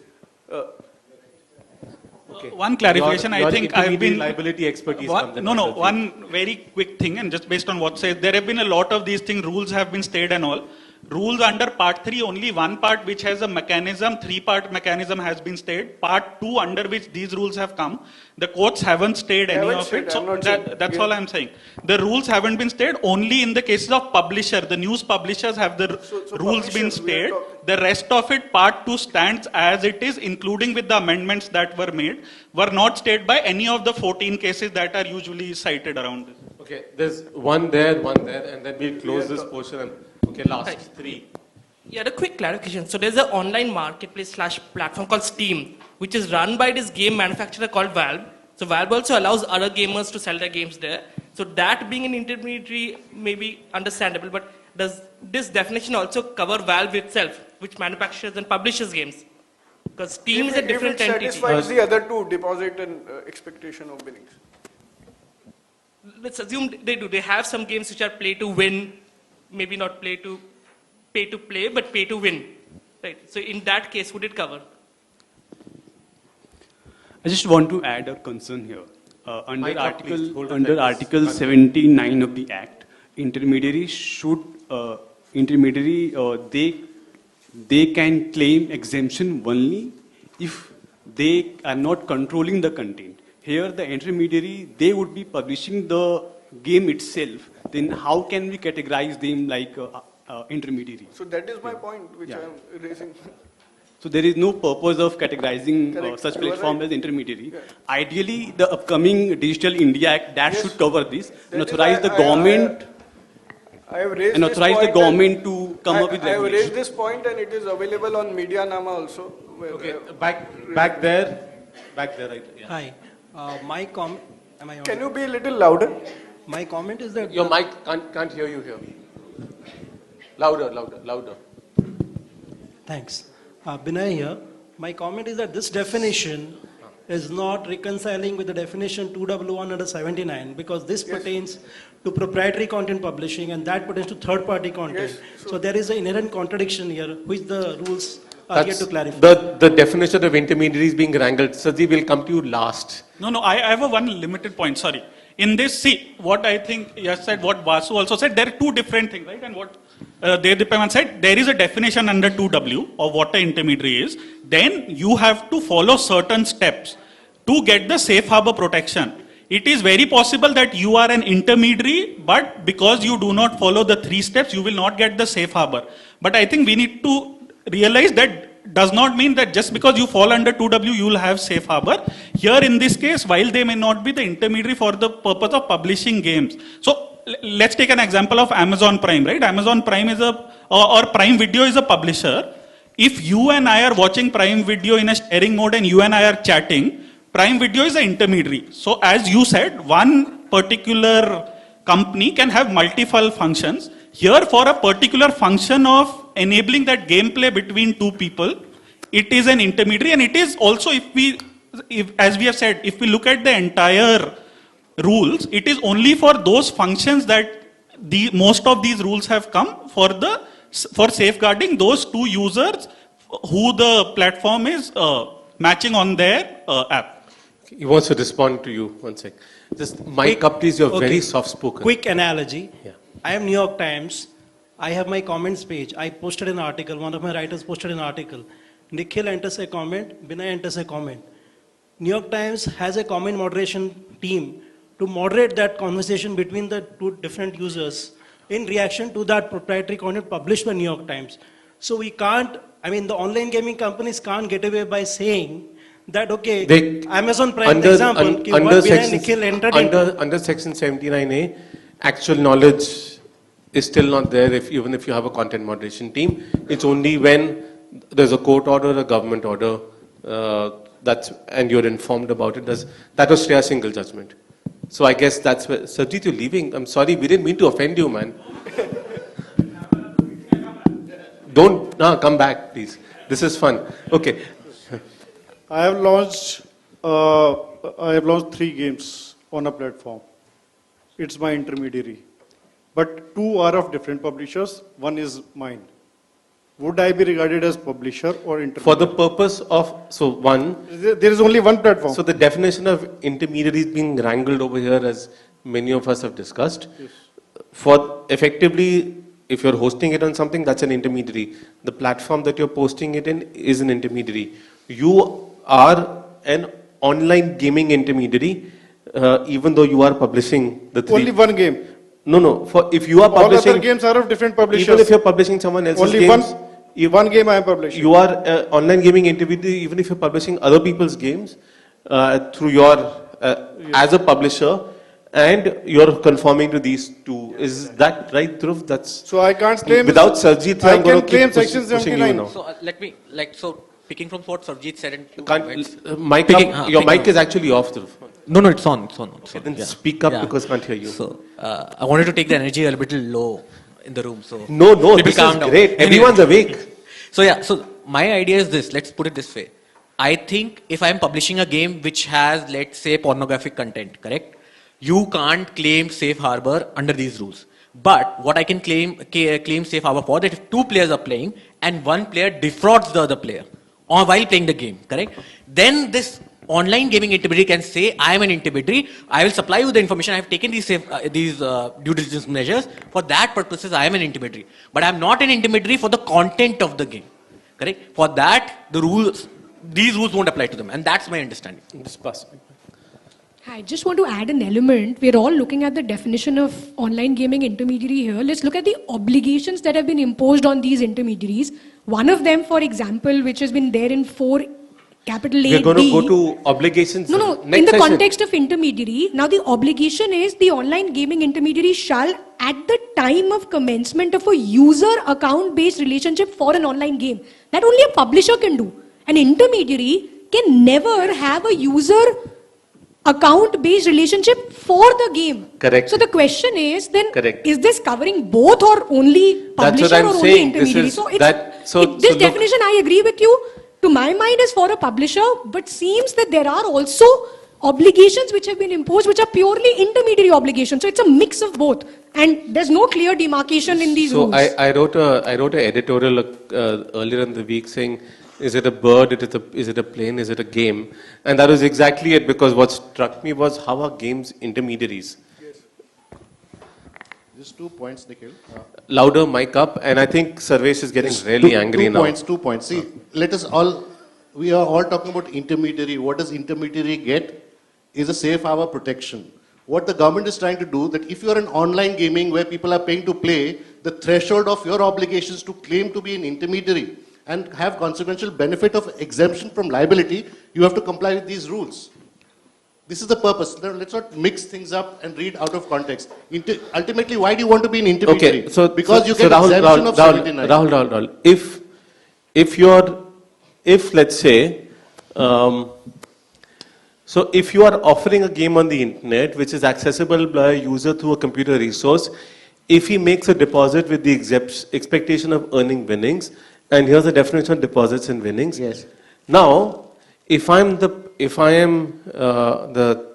Google Play Store or the Samsung App Store or a Xiaomi App Store, and the game is being offered on my platform, deposit and winnings are there, I'm not collecting any of it. The game is, right? Yeah. I am effectively covered in the same intermediary. You're saying that I'm intermediary. You're an intermediary under this definition. Yes. Effectively. Yes. So all app stores, everyone has to become. So for example, in the same way, same definition, Amazon Web Services, Cloudflare, right? CDNs are also covered under the same definition, because nowhere does it say that the money deposit is being collected by you. No, please understand. The second part is very important. What the government is trying to do, we cannot regulate 250,000 publishers in the market. We can regulate the 75 intermediaries who are giving access to them. So let's do one thing. But my point is the policing to my point is this also covers telecom operators. Nowhere does it say that you are collecting the money. Yes. By definition. Nowhere does it say that you are giving the winnings. By definition. Come on, disagree with me. Yeah, I don't think I can go to any telecom operator and ask them, please offer me, please give me this game, I want to play it. They're like, I don't have it. But it doesn't say that you're offering it, right? But if there is a vast game, you're offering access. Yes. You're offering access to it. But the definition of it's not offering access. So I'm saying improve the definition to exclude some of these guys because they're essentially, they have no business being covered by this definition. Who offers access to the user? Is it Multiple layers. Even a handset manufacturer does. Yeah, so that's the thing. Who offers the final access to the user? Nowhere does it say final. But the idea behind the... I don't care about the idea, I care about what's written. As an operator... Let's say I am sitting on a Nokia phone We are and discussing accessing Facebook. We are discussing the definition. We're not discussing the intention. Intention can be different, and we know in history, interpretation of the law depends on the definition, not the stated initial intention. Right? So I'm not going by that. Dhruv. Yeah, so I mean, I agree that maybe we can look at the definition again, but let's put it this way. I have a Nokia phone. I am using Facebook on that, correct? Is the phone intermediary? Yes, it is. I mean, no, technically, by law, phone's an intermediary. It is. An ISP is an intermediary. Let's flip it. Let's say I'm playing a game Valorant, correct? Quite popular in India right now. They have a chat function or a sort of a voice function, correct? Yeah. Currently, if by technical definition, if they have over 5 million users, they are a significant social media intermediary. But they are also a publisher because they are publishing the game Valorant. So it's a functional based definition. Correct. And that's what we were tracing. And that's what I'm saying, that all of these entities are functionally And I'll give you a very good covered. reason. Give you a very good reason why over-exclusion might be good. For example, offshore betting and gambling sites currently in India use multiple channels to host their games in India. Correct? And this tells, and the government wants to tell them is that... I can't see any reason why AWS, if it hosts a service, because then if you look at the compliance burden on an access service provider, on an intermediary, it's impossible for them. They will have to register as a e-commerce intermediary, they'll have to register as a gaming intermediary, they'll have to register as everything. Nikhil, just to add to your point, see, they're giving data, you're paying for the data service, that does not make them intermediary. They are the one who should be hosting a game, providing that game. Access service providers. So if you have a VAS within Airtel, which has a game angle, where you have to pay to play that game. VAS is different. For the purpose of VAS, legally, telecom operators are publishers. Right. No, but I think it's clear, Nikhil from JSA, I think it's clear that they don't intend to regulate entities which host online games because the compliance requirements for them are separate. Entities which host, publish or advertise online games are required to just ensure that those games are certified. There's no other compliance requirement, and that's explicitly prescribed for such entities. So when a rule is specifically prescribed for someone, it's only that would apply. You can infer that they only want to put that obligation on them. That's an inference, not necessarily the thing, right? Sarvesh, have you finished the next session also already? Yeah, no. I have a very small point here. Where? Here. Yeah. Okay. You'll have to really speak up though. All right. So, I understand your problem with the definition because that is also my colleague here, Sneha's problem with the definition. And I don't know if this will help you see how this is for intermediary and not for a publisher. Online gaming intermediary means an intermediary which is 21W that offers one or more than one. Now let's read online game as one or more than one game that is offered on the internet. So offers a game that is offered on the internet. So it is an intermediary, not a publisher. Offers is the publishing function. No, offers is a double-edged sword. It could also be makes available. Correct. Makes available doesn't necessarily mean publish. Makes available also means access. So therefore, this word needs to be changed. Offers No, need, but the that's phrase what I'm offered. saying. See, because See it the way you are seeing it, but replace online game with the definition of online game, which is offered on the internet. So Correct. offers a game of already offered on the internet. Not that it is publishing the game directly, but it is giving you access to something that has already been made available on the internet. So like an aggregator. So then, So like that's an aggregator. or less technically an intermediary, which agrees with what I'm saying. AWS, telecom operators, all of them are That is covered the here. second leg. I'm just saying that the point that you were making, that this is a publishing definition, it is an intermediary definition in my opinion.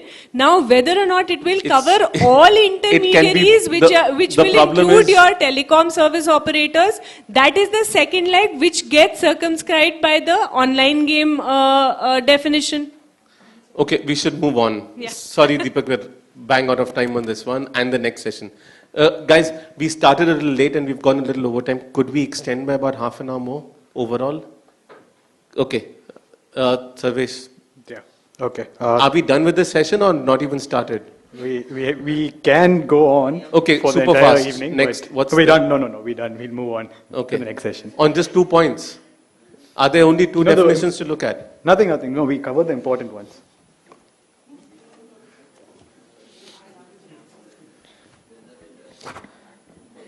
We've talked about gamification, right?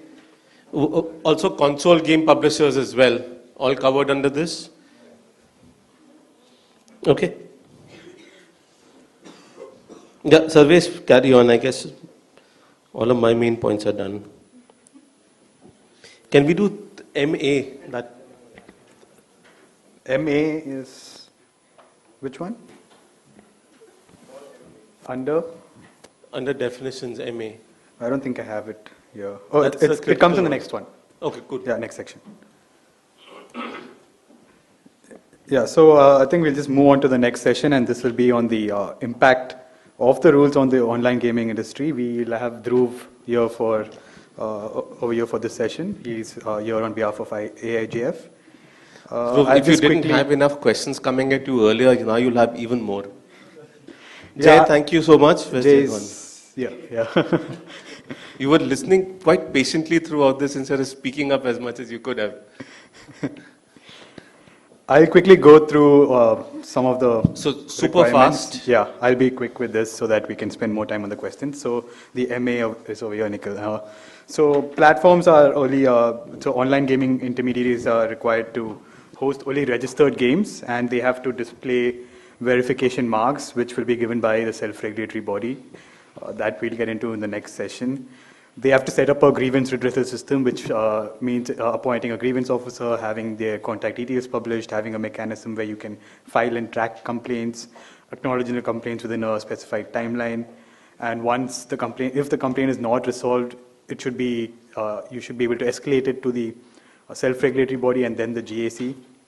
Then they are required to inform users through their privacy policy, user agreements, all of the following details, which includes all the games that they offer, the risk of any financial loss or addiction associated with those games, the know your customer procedure that they follow, any measures that they've taken for protection of the deposit. They have to publish the random number generation and no bot certificates, which they have to get from a reputed certifying body. They have to verify user identity using RBI's KYC this is standards. They have to allow voluntary verification of accounts. This we've already seen with the social media platforms, so that carries on over here. They have to appoint the following personnel: Chief Compliance Officer, Nodal Contact Person, and Grievance Officer. Chief Compliance Officer will be legally liable for any non-compliance. Nodal Contact Person should be available 24/7 for 24/7 coordination. They have to have a physical contact address in India. They have to respond to government orders or requests within 24 hours. And these apply 3 months from the date of commencement. So that's broadly the main requirements. But everything else under the IT rules also applies. We just picked out the ones which are most relevant. That's it for me. Dhruv, any opening remarks? Though I have lots of questions again, and I'm so start. I mean, Yeah, sure. comments. Just keep the mic close, because It's a big room. So, in terms of from the industry perspective or users perspective, I think this rules are more. It serves both the demography in that sense that it gives a lot of protection for the users, because till now what we have seen that there were about 700 to 800 companies, and most of them were involved in pay-to-play formats. What was happening is there was no standardized best practice or standardized practice that each of these companies or platforms were sort of deploying. So users didn't know a lot of time what these measures are and whether they are protected or not, correct? So in that sense, I think the government's first criteria was to sort of lay a four-corner of the user protection through these rules. And within that, they said, okay, fine, now within those four corners, you go, and if you want to innovate, you innovate, correct? Because a lot of time industry was saying, oh, we want to innovate, but we are afraid that, we will be banned as game of chance, or we have these bad actors mingling with the good actors. So government said, fine, if you want, you take this burden up, you give users as close to robust protection measures as you can, and then you want to innovate, you innovate. I think that was the intent. So in that sense, it's reasonably balanced rules from purely that perspective. It takes care of the users in a way, and then within that, it allows the industry or the companies to take that additional burden to run their innovative formats if they want to. So I think that's my broad view, and within that, this we can go to question answers as to So to start off with, can you explain what RBI KYC looks like? What does it mean by RBI KYC norms? Because there are multiple types of KYC norms that RBI prescribe. For small transaction prepaid payment instruments, I believe that the threshold level of how KYC is done is lower.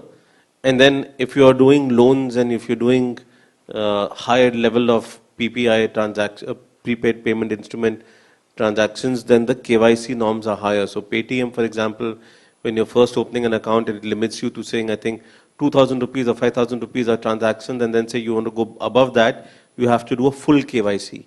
So firstly, which norms apply here? Full KYC, mini KYC, no KYC, what applies? Correct. So again, you're right. So there are closed PPIs, there are small PPIs, then there are bank accounts, then there are NBFC account-based relationships.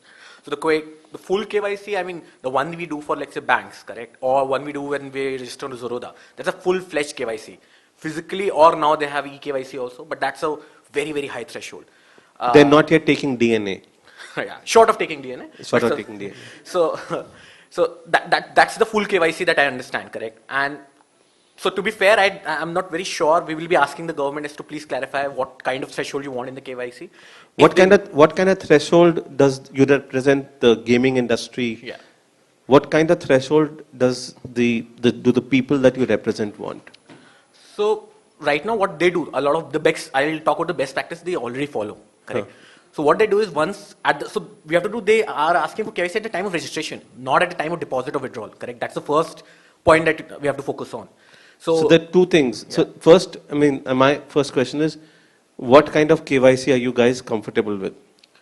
So I think there should be KYC. So mobile number verification should be there, because the industry has to age gate now, because players under the age of 18. We'll get to age gating. Correct. So you will need some sort of ID proof, which then and there's a problem there, but still, which OCR can read and say, okay, you are a person who's above the age of 18, correct? Then if you're winning over 10,000 under the income tax rules, you have to deduct TDS at 30%. You need PAN for that also. So you anyway need these three things: your phone number, some sort of ID proof for the age gating, and PAN card, because if the number goes above 10,000, you have to So this is what you guys are comfortable with? This, I think, yes. And also a lot of people, does this increase or reduce the KYC requirement that you have to go through? Significantly. If it's a full KYC like a bank account, increases. Yeah. Are you okay with that? Like, we are still reading the rules in that sense. You've read the rules. Yeah. I don't know what it means, account-based relationship. Do they mean a bank account or a PPI relationship, or what do they mean? I'm still trying to figure out what they mean. So it's a verification of customer at the commencement of account-based relationship. That is, I understand, but it says RBI under direction shoot for verification of a customer at commencement of an account-based relationship.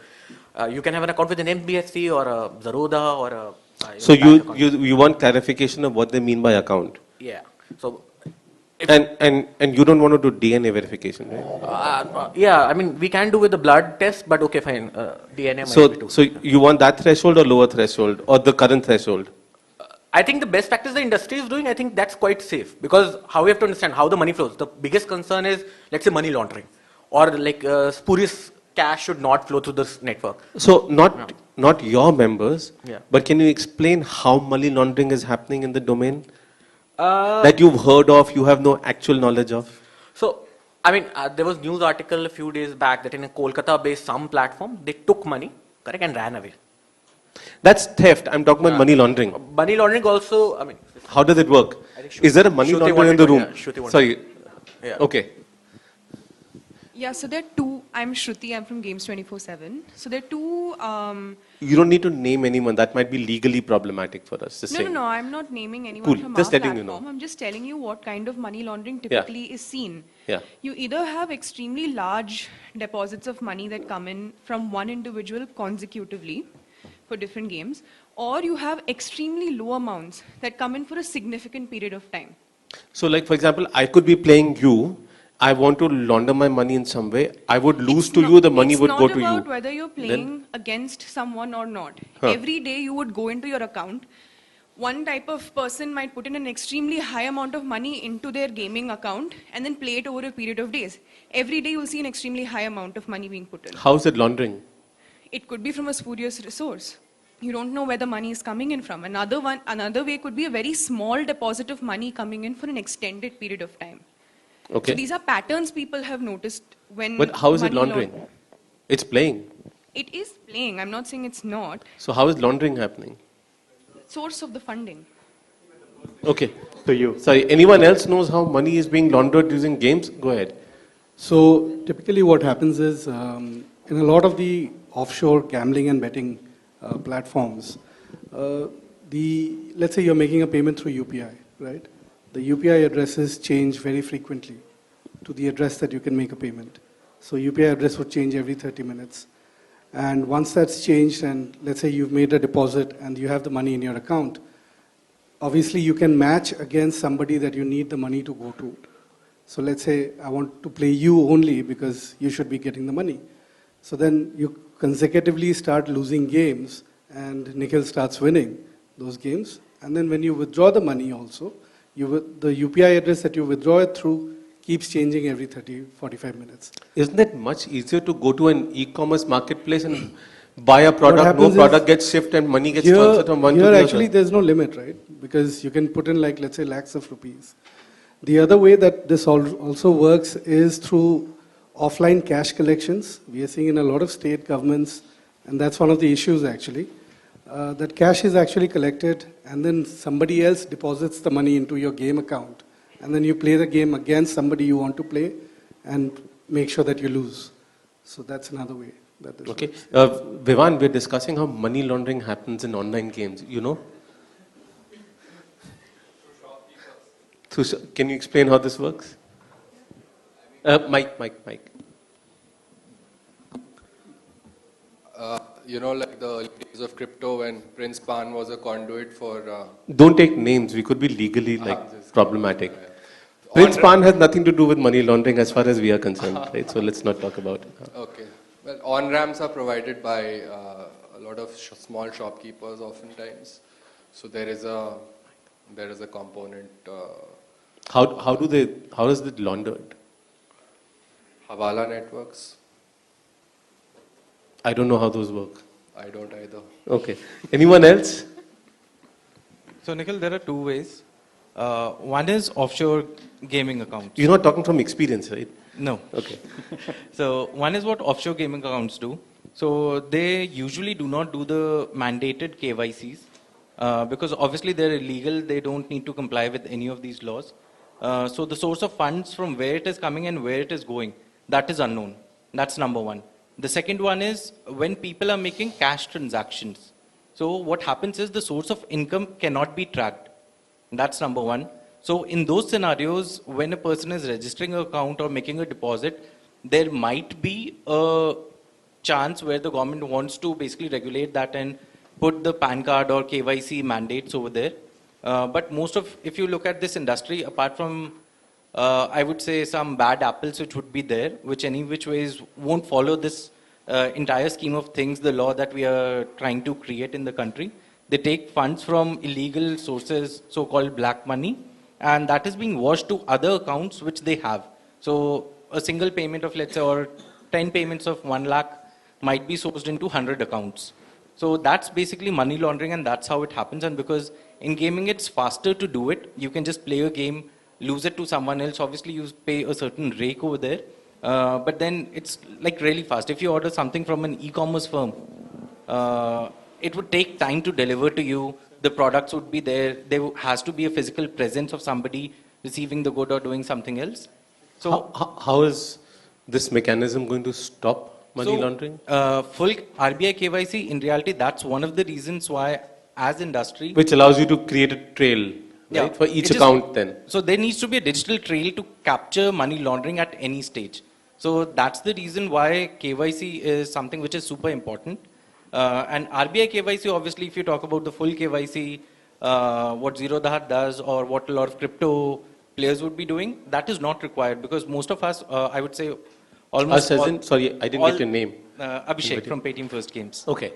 So from all the players' perspective who operate in this, let's say, industry, doing good business and who have good intentions as well, we always follow the digital trail. The money comes in in an online format through UPI cards, etc., so that it can be traced. There's a PAN KYC, there's a ID proof check that happens. Also, penny drops also happen when people take out the money to bank accounts.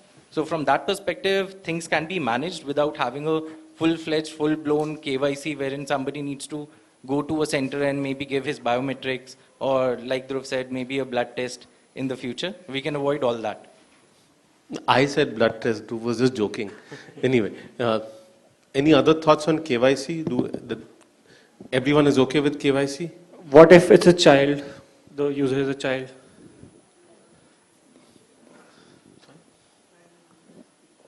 Child. Mic here, mic there. Yeah, what you mentioned actually, I'm curious because in the gaming world, I'm guessing that there are a lot of kids who also are involved in it. The norms over here right now talk about that the games should only affect 18 plus and all of that, but there must be minors who are also involved in this. So how does the KYC compliance work with them? And if in case we say that they cannot play, does that not mean revenue loss for the gaming industry? So there were folks who would play these games, yeah, but that would be winning more than deposits, right? Rahul? Minors playing game is through adult supervision and adult consent. So you use a parent's account to play the game. I don't see why that is a difficulty. If a kid wants to play, you have all these accounts. Now you have Netflix, which has a kid's account. Who's paying for the access to the kid's content? The parents are. Who's the primary subscriber? The parent's ID is the primary subscriber. But the kid has the remote who goes to the kid's account and can watch which is content which is recommended for kids. So I don't see this preventing the kids to have access ultimately. What the problem with KYC is that you making an intermediary also have the duplicity of collecting sensitive personal information. I disagree with that. Paid chess games, you would have a young child chess master prodigy playing and winning on that. You would prevent them from earning. Nikhil, just a minute. This month, I disagree with that for a few reasons. The purview of these rules are specifically you make a deposit and the deposits are pooled and you win, right? Right. And if you look at it in totality with the KYC norms, what most of the companies follow, if you don't have a PAN card and you're not above 18, you cannot withdraw money. You cannot withdraw winnings. You cannot make a deposit. These are best practices that the industry already follows for pay-to-play games. So that's where the age gating from a user perspective comes in. Of course, there will be some minors who access their account from their parents' account. I'm just but ultimately, the bank account is. But so this is banned for games of skill also, right? Yeah, for every game. So it's banned for games. So I'll give you an analogy, right? My niece is an international. Well, actually, she's my cousin. She's an international level golf player. Started playing when she was 9 years, 10 years old. Started winning money then. She can win offline. Why can't she win online? If you have a child chess prodigy, why can't they play online? So as you guys are saying, okay, I'm assuming that KYC is not an issue. They're playing it's not through an their issue. parents. That's fine. But if under these rules, any kind of suspicious activity, anything comes up, then who's taken into account? Is it the guardian or the child? No. If somebody is, let's say, talk about from a victim, somebody is defrauded. So these regulations are making the intermediary also complying and keeping this data so that you can keep a track of how this transaction happened. I'm talking about these laws, these rules are to protect the victim and to make sure that if a crime happens, then how do we make these intermediaries also a source of information? They're also doing some kind of screening so that there's some filtration there. We don't have to monitor 250,000 publishers. We can monitor 58, or we can delegate it to 58 platforms who are doing some part of our job. But if there's a kid playing out there, you're saying it's the victim, and the account is per se in the name of the parent. Now, if there is some law enforcement agency involved, something happens, a defraudment happens. Now, the parent is technically the person who's owning the account, but they will have not. Who's the ultimate victim? His money is being lost. Yeah, but they will have no clue about how the ecosystem works or what happened. The child would in the other case. But while the rules, keep the children away from it, they are not deemed as, having the kind of understanding to play in the ecosystem or exist in the ecosystem as a player, then if the law enforcement needs something, then Guys, who is answerable? this is actually now... We are mixing many things. When we talk about KYC, and only adults can give KYC, KYC is required to make financial transactions on the net, to have access. So when we say, when you pay for access, who's paying for that access? The kids will have access only through their parents. They can't otherwise. I think the rules right now say that if you are not at the age of contracting, correct, you are not allowed on the platform. You're not allowed to play. Correct. That's the cutoff. I think that's a sort of a paternal, but I think I agree with it. So how does it impact chess? Paid chess tournaments. How does it? This basically kills it, right? Paid chess tournaments that kids participate in. There are child grandmasters who play for money, right? This basically completely disenfranchises them. I mean, we'll have to explore. So what I'll say is, let's say if chess, I would classify as an esports. Let's put it this way. Correct? We had a discussion in the last 2 days. We classified in esports. That will fall under the allocation of business rule. Now that esport has gone to Ministry of Sports. Correct? And that's why the differentiation was there. That in esports, yeah. Sorry, but then that goes back to what is esports and what is not. Rahul, anyone else wants to come in on this? Yeah. So there was a hand raised somewhere here. Yeah, you had. Yeah. And some quick clarifications. One is, does this norm ensure that the for bank account? For me, chess is a great example to debate over here. Yeah, I'm sticking to chess itself. Yeah. So is the KYC norms, the account holder and the game account holder, does it have to be the same person? Yeah. So while starting the relationship, when your KYC, so you make account and that your KYC will be done, correct? That's what it says, I think, in the language. So a kid under 18, as Nikhil was arguing, can't play. So actually, just a story idea for us, Aarti. What happens to online chess tournaments that are pay to play and win, right? I think that's something for us to explore in the context of these rules. Quick follow-up clarifications. If I'm not mistaken, the government can extend these to even games which are not pay to play, right? Would these norms still stand there? Correct. For example, yeah, it can. Let's say for hyper-violent games, which anyway get a 18+ rating, correct? We'll get if we had India had a content moderation and age rating system like ESRB or Peggy, then it would be 18+ anyway, and that same thing can happen, correct? But what government will do or not under 6A, Rule 6A, I mean, Nikhil will know better. Call of Duty would... India wouldn't can have hypothetically force me to register myself to play Pubg or something if they consider that as violent because I'm shooting Pubg people is online. banned. I know, but something like that. Skyrim. See, the point is anyone from this side? Yeah. Self-regulatory organization. While yes, it's about the registration. While registering the game, they are required to look whether that game is being offered to major or minor. So if the game is being offered to minor, they will not register that game. So kids are not. And then that game will not be allowed to come. And so we'll talk about SROs in this context later. So any responses to what we've been discussing? I think broadly speaking, I mean, we'll explore what threshold of KYC is. We'll need clarification. I think the best practices in the industry right now can be sort of transposed here, and that can be continued. It will, at least the financial risk aspects of it, or the money laundering aspects as they were discussing, could be taken care on that. I think as a moral responsibility, the industry should say that we will not allow, I understand the chess example, but in a pay-to-play format, should not allow anyone under the age of 18 to play a RMG game, correct? As the chess thing, I still think the esports... Effectively, chess is an RMG game. No, I think in that sense, let's go the esports way, correct? Ministry of Sports should come out and say that, okay, if you have a professional tournament for chess, even pay to play, this is listed here and it comes out of these rules, correct? Because that's how it's stated. If you see the allocation... Functionally, what's the difference between Call of Duty and chess? No, then yes. Call of Duty, if Ministry of Sports said Call of Duty in a multi-sports event, esports is sort of certified and can be played, then it will go there. It won't come here. So we have to understand there is this is more applied to a platform. But if you go back to definitions, correct. Chess is also covered, Call of Duty is also covered in that definition by itself. Correct. I think that will happen, then Ministry of Sports will say, okay. So that needs to be clarified there, then Ministry of Sports can override these rules effectively. If esports in a multi-sporting event happens, yes. So if there are games that happen in COD, if you have to deposit 1,000 and the winner gets 1 lakh or 2 lakh rupees. So if a child wants to play that game, will they need parental consent? No, they can't. They'll not be allowed to play. They can. So they can't. No, there's no prohibition on kids actually playing. There is a prohibition here. KYC requires only Rahul, there is a prohibition in terms of the fact that minors can't.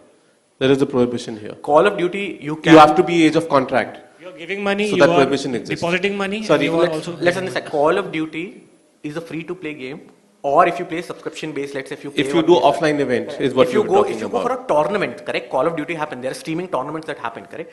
They will have to go to Ministry of Sports and say, we are professional tournaments, we are accredited tournaments. Please have, like Fight does it for chess, let's do it for ourselves, and that will get regulated under Ministry of Sports then. Correct? But you can still play Call of Duty as free games, no? Or freemium games. Okay, so Sarvesh, have we run out of time again? One of my concerns is how many things will we have to do KYC for, right? You had a telecom bill last 2 months ago, which basically said that for all online services, including video, etc., there has to be a KYC done. Now you're saying for gaming, there has to be a KYC done. The amount of places where your KYC data is going to get stored is going to, all of these are going to become honeypots. There's going to be a personal safety, security risk. Your information can get leaked, it can get scammed, it can get... so where all will we do KYC is the question. Hence Every time the government comes up with a regulation now, KYC seems to be an integral part of it. So, and as we saw, I don't know many of you weren't there at our telecom discussion, but the telecom operator guys there said that they have KYC. In fact, they have video KYC. We did a story a couple of weeks ago on something called Astra, which is that when you get a new mobile number in India, you now have to do a video-based verification. That data is sent to the Ministry of Telecom and they do facial recognition over there, primarily for the purpose of ensuring that you don't have more than 8 numbers, and that is meant to prevent scamming, because scammers buy multiple numbers and make these calls. And they said even there they fail simply because this, and literally his exact words were that a guy in a village like Jamtara will come with and cover half his face with a pallu and then say that and pose as a woman in that. So even that KYC is not working. So and as we know, for all of us who get spammed, KYC is not helped prevent spam. KYC is not helped prevent scams. So what is KYC fixing here is my question. What is KYC solving for? Age gating. Sorry, someone said age gating. Anything else? Age gating will also not be solved. A parent can KYC and then a child can play. I don't know. So KYC doesn't solve anything. There's a point right back there. Please raise your hand. money trail is established is one thing, okay? So money trail is what's solving for. KYC in this case or in telecom case, it's just normalizing things from the parts of the government and the other people that we have done everything on our part, and if something happens, we are not responsible for that. Just normalization. KYC is an abdication of responsibility. Got it. It's just an abdication.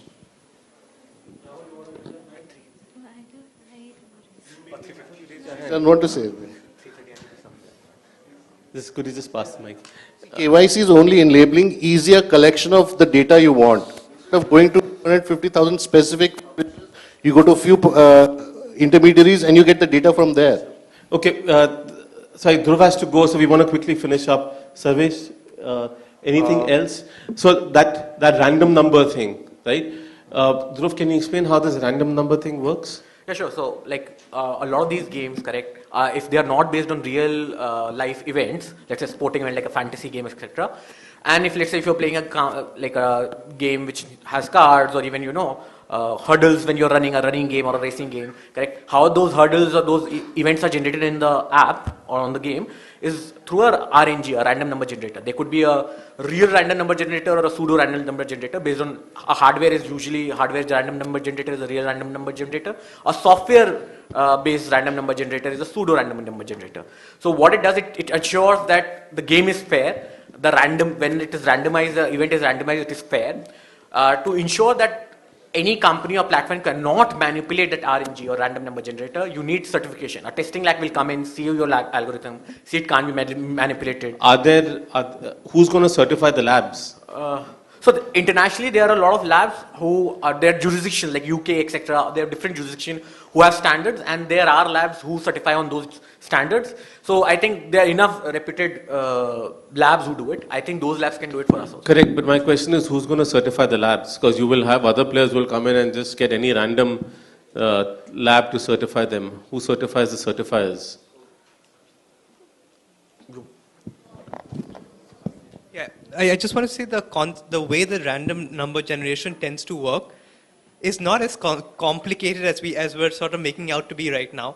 It's difficult for computers to generate fully random numbers, and so all that has to be really checked is that the algorithm by which the number is generated, which usually points to some hardware or some gauge on the computer, that code needs to be publicly available, that portion of it. That yes, this is the code that is being applied in this software or game. It's a transparent way that is checked, frankly. So it's not something that has to be that only very advanced labs or something like that can do. It's just more about transparency than it is about certification, this issue. Understood. So one question I had was there seems to be two sections for verification. One is a mobile number verification separately. One is a KYC for RBI. Why do we have both? I think what happened is current practices, correct? I think there might be some confusion with that because in current practices, when you register... Isn't the first one, isn't the mobile verification also a part of RBI KYC? Yeah, it's part. So what was happening earlier, most of the gaming companies, when you make an account, you do a mobile number verification, that's it. But at the time of deposit or withdrawal, you do the ID check or sort of a KYC, correct? So they need to clarify these and either combine them or... Could be. I think they will do something like that. Or even they can coexist together also. Like, yeah, it's like, let's call it abundant caution for them. It's not an either or, right? It's both. No, it's an and. Okay. And do you have a view on the KYC at time of deposit versus at the time of registration? Yeah, I think it should be at the time of because... Or at the time of withdrawal? No, I think at the time of registration should not be ideally there because you may come and play that game for free also. So these companies will give you a lobbies, correct? It can be free, you can play it for free to test it out whether you like it or not, then you can have some money that you'll put in. So you might be paying for free, and why do you want KYC data when someone just wants to test it out, correct? When they go in, correct, and deposit, let's say I think even if you put 100 rupees or 50 rupees, you should not be asking for KYC. Like a small PPI, 10,000, 10,000 might be a good limit to put a threshold for. If you deposit more than 10,000 rupees or withdraw more than 10,000 rupees, then yes, then at that time I think KYC is a good sort of a shoe-in. No, so deposit or withdrawal or both? I think it could be both. Because see, it could be that you deposit more than 10,000, you should do KYC. If you're withdrawing, because it could happen that you come with 500 rupees, but you're so good at a game that you might win 1 lakh rupee, and you're taking 10,000 out. So in both stages, I think KYC could be done. So effectively, if you're doing for deposit, then you don't need to for withdrawal, For right? withdrawal, but yeah. Got it. But if you do it for deposit, then the money trail in case of Hawala or what in case of fraud. So deposit is fine. Anyone have a challenge with deposit versus withdrawal? My comment is relating to the certification part. Okay. If you take the analogy of the credit rating agencies, the problem fundamentally there was that they were being funded, their business model was they were getting paid by the bond issuers. If I am a corporate, I want a AAA rating. Oh yeah, I go in the to a media Moody's. industry, the BARC, the Exact. TAM, all of that jazz again. So the credit issuers were paying the credit raters to rate them. To rate them. A similar problem could manifest here also if the certification. How do you bodies, solve it? I don't know. The certification body's business model needs to be figured out. How do you solve it? Anyone have an idea on how to solve this, Dhruv? Because, I mean, like yesterday at a discussion, we had someone from a certifying agency who was pitching his business, right? No, they are reputed. I'm for not it. saying he's not reputed. I'm just saying that that is a distinct possibility because we have seen historically how in case of a media rating agency, there were investigations done. That entire system was being gamed and there were people who were being paid off for it.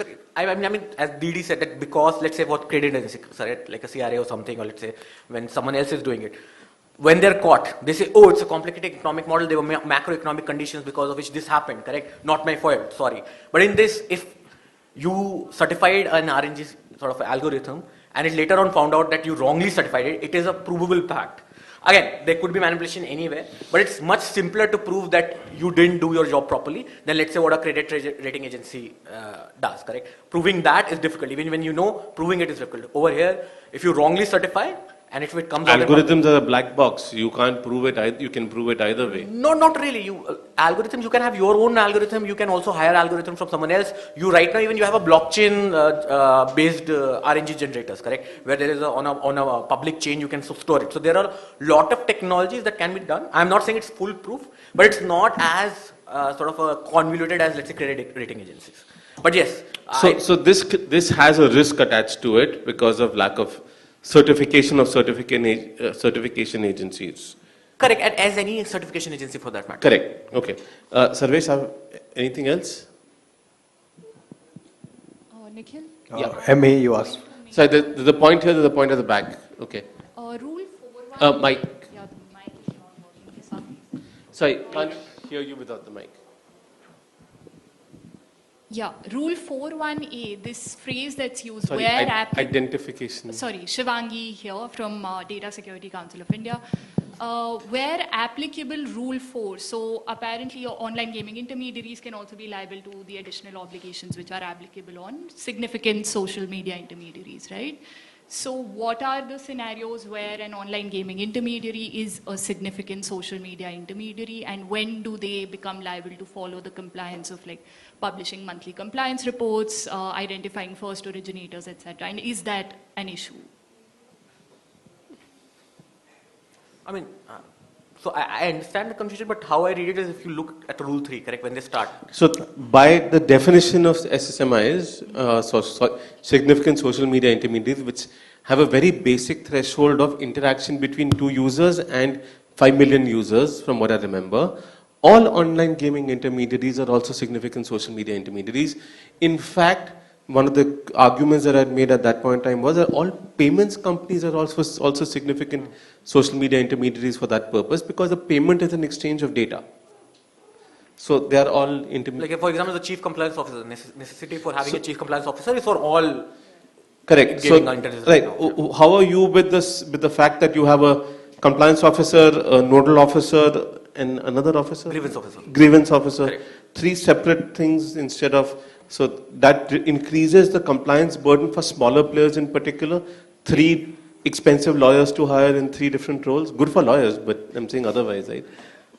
It's correct. Like, there could be nodal officer is fine because, again, the government thinks that there is financial that's a standard intermediary requirement anyway. Correct. Grievance officer, again, because there's a lot of user concern. So for that, because user concern is the first a principal here, so that's fine. Chief compliance officer, there could be a graded approach like SMIs, correct? We have to see whether the government does that, looks at it in that way. What about criminal liability? Yeah, I mean, what's there for SMIs, I think we can ask for that also. There's no other way. They have criminal liability. Correct. You're okay with criminal liability? I won't be a compliance officer. So. Fair enough. No, I think... Okay, sorry. Please identify yourself. Who has the mic? Okay, someone was on the mic right now. Yeah, Nikhil? Yeah. Here, so I want to go in sequence, but I'll go with you first, but sure. He'd raise his hand. Identify yourself, please. Sumanta from A to 3. I think the three things. One is, can at least two of these positions be merged? That's, I think, one way to look at it. And the other is the personal liability clause, right? I think that's something that several people in the industry also are concerned about, because unlike a Twitter or a Facebook or whatever, in a game, there's really, from a compliance perspective, it's whether a random number generator is authentic, it's real, or whether you have bots or not. I mean, really, these are the two things for which you have an external party anyway, giving you that certificate. So personal liability is, I think, an onerous requirement for a chief compliance officer. Okay. Identify yourself, please. Vikrant from EY. Vikrant, you'll have to speak louder. The mic's working. Mic check. Hello. Hi. Vikrant from EY. So... louder. I'm not... Yeah. So drawing an analogy from the rating agencies, so government will just... hello? So drawing an analogy from the rating agencies when they're being paid by the creditors to rate them. So same thing will happen to the SMIs. A government will ask them to shut down their business at the end, just like, for example, what they did with the Brickworks rating, BWR. They were under investigation for the past, I think, 4 to 5 years or more than that. On the same issue, they are getting paid for the giving the credit ratings as well. Anyone else? Yeah. Here. Yeah. So identify yourself. This is Suhas from Loco. So one is, of course, the three personnel. Absolutely, when you're starting a game, that's that's too many officers. So don't want too many. Yeah. Merge positions. So can one person take two positions or three positions? So one is merging, but in the current laws also whether one person can take those 2-3 positions. Another question slightly different, which is if you are your game is outside India, registered in an entity outside India, do the rules apply differently? Anyone? Do the rules apply differently if you're registered? You probably won't be allowed because you're required to be a registered company in India under the rules. Actually, I mean, you need to have an address in India, you need to have an address, right? Yeah, so no, you can be a foreign entity, and why they wanted in India Connect, and that's why these 4 touch points are there. The 3 resident employees and your address. So these are the 4 touch points. So as a friend of mine who's a lawyer used to say, the government needs a throat to choke. So you need a local resident officer, you need a local address, so that they can catch hold of you. That's why criminal liability. And are these 3 different people? Can you have one person hold I think positions? the nodal and the compliance officer are definitely different, and I think these are 3 people. I think the rules also it says somewhere. It's mentioned that you have to be different. Right at the back over there, then we'll... Sarvesh, are we done with this session otherwise? I think the last one is this. 24 hours timeline. Okay. Quickly there, then we have 2 more sessions left. This has gone way over time. Mic's off. Ati. Mic's off. Hello. Hi, my question is, conceptually, can anyone address why there was this need to explicitly bring out this phrase of online gaming intermediaries in this framework? Whereas the social media intermediary construct could have addressed most of these concerns. We've already discussed this in the first session. Next question or next comment, anyone? Okay, Sarvesh, can we move? Yeah, I think the last point is about this. Timelines. Yeah, Dhruv, I think it's 24 hours, or would you prefer 10? I think for others it's 72. For online gaming, they've said it's 24. I mean, yeah, it's 10 hours, 10, 11, 12. I think a longer timeline would be helpful, but I mean, I understand the rationale that 25 hours because they think because once a fraud happens, that's the window that they say that 25 hours is a good time to sort of get information and act on it. But I think it's slightly onerous on the companies generally. Can there be a gradation of the... So one point I think Aarti and I were discussing earlier in the morning, there is no gradation of harms. Aarti, are we covering that in a different session? Yeah, the last session. Last session. Okay, we'll discuss it then. But Dhruv, because you have to leave, anything on the gradation of harms? They could be. They speak could into the mic. Sorry, yeah, I mean, there could be gradation of harm, but like again, what kind of harms? Financial frauds? Then maybe if let's say actually children are allowed to play, there could be so many harms. But yeah, I mean, it could be a good idea. But I think it's just the first step, correct? Looking into it, I think government will need to learn as to what other issues will be there because till now they didn't know how to deal with this industry. This is the first time they're dealing with it. So let's see in the future. Okay. Anyone else? We wrap up this session? Sarvesh? Okay, thanks. Thanks, Dhruv, for being... we've thrown a lot of things at you in both this session and the last. So thanks for being a good sport about it. Thank you. I hope you enjoyed the... Definitely. Aarti. Self-regulation. Vivan.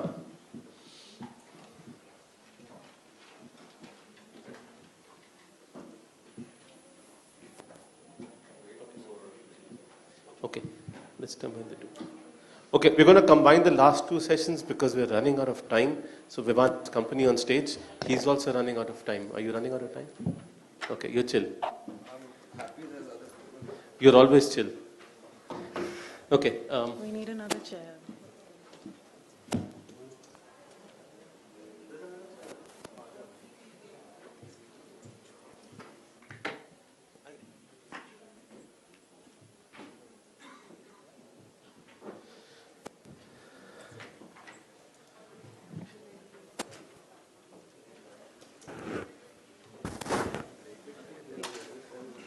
Yeah. Sorry, just give me 1 minute. Why don't you start?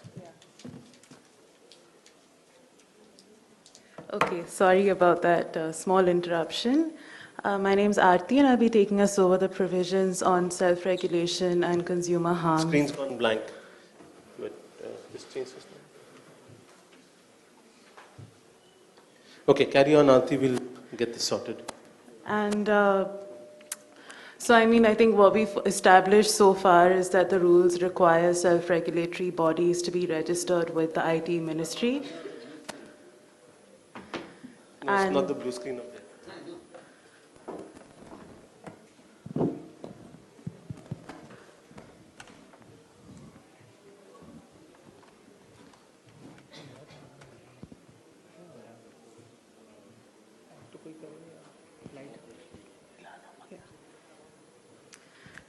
Thank you for your patience. So as I was saying, what we've established so far is that self-regulatory bodies will have to be registered with the IT ministry according to specific kinds of criteria listed on the screen already.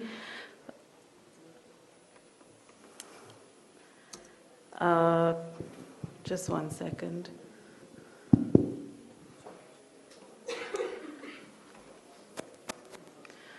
They will have to be composed of specific kinds of people, including one person, public policy expert nominated by the central government. And specific provisions have been mentioned. It's not moving otherwise. And You carry on. specific provisions have been mentioned regarding their independence and capacity as well, such as ensuring that they operate at an arm's length from the members of the body itself.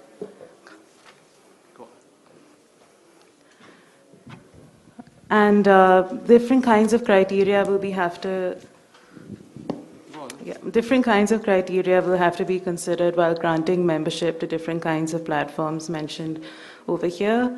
And there are different kinds of things that will have to also be considered while we're actually registering the games and verifying them themselves. So, and Sarvesh has touched upon this already.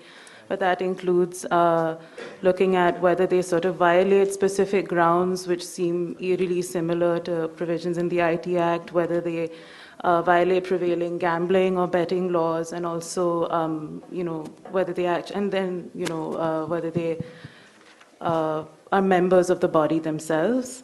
And the self-regulatory bodies are also sort of tasked to develop frameworks that actually prevent harm and address some of the consumer issues that many state governments and sort of individual citizens have been raising as well. And we'll get into that with our panelists as well. These are just a spectrum of what we're talking about over here. And finally, when they've actually verified a game and registered a game, that has to be communicated with the central government along with a report as well. So that's just sort of a overview of what the body does. What's interesting is sort of that the provision on self-regulatory bodies comes under also Section 69A of the Act in the text of the rules itself. So it's read, as drawn from that provision as well, which is interesting, and I think something Vivan will be touching upon as well. There are different kinds of actions that can be taken by the IT ministry when we're looking at non-compliance by self-regulatory bodies. After giving the self-regulatory body a reasonable hearing, we can see that they may be suspended or revoked their registration. And also there's a possibility of the government issuing interim orders for, the legless members of that body who are sort of left behind. So that's sort of what we'll be looking at across this session. And I'll also just quickly touch upon some of the points on consumer harms as well. As we've already mentioned in the last session, bodies will have to establish a grievance redressal system. They'll have to appoint different kinds of officers and also address complaints within specific timeframes as well. And of course, the final penultimate stage of this is appealing the GAC, which is yet to be set up. There's also a provision for transparency in terms of how they operate that will protect consumers as well. And as we can see, regarding some of the addiction things, when we're looking at composition, the body is also supposed to consist of an expert from the field of psychology, medicine, or consumer education. And those harms, like I said earlier, also come into the verification framework. So that's just a brief overview of the self-regulatory apparatus and consumer harms provisions. We have... Have you done the last section? Yes, I've done both. So we have three panelists with us who will actually be talking about this. We have Vivan Sharan from Cohen Advisory, Aditya from NKR Law Offices, and Neelanjana Sharma from CUTS, who will be talking about consumer harms as well. I'd like to open it up to them to kind of give their opening comments, and we can start with Vivan. Thank you. How long are these opening comments supposed to be? You can take 3 to 4 minutes. 4 minutes. 4 to 5. Okay, so I think, as you mentioned, this is an exceptional self-regulatory construct which is built on the bedrock of 69A. It differs from the IT rules 2021 in its structural conception precisely because of this. In the previous versions of these rules for other intermediary services or publishers, depending on where you stand, the third tier of government oversight and 69A, the specter of 69A comes in after 2 other tiers are exhausted of industry, of business regulation or business responsibility, and then industry self-regulation, and then finally government oversight. Here, I think in an attempt to perhaps pacify internal communities of stakeholders and also to create something which is quite creative in the context of how the IT Act is structured, we have a unique situation where the self-regulatory conception, the body, the framework is closely aligned with the tenets of 69A at each possible juncture, including from its very inception. Which, of course, the corollary to all of that is, in ordinary markets, if you run a factory and you run afoul of some government regulation, It's only in the very extreme circumstance that CPCB, for instance, if you've polluted a river, that the pollution board is going to advise that your factory shut down entirely.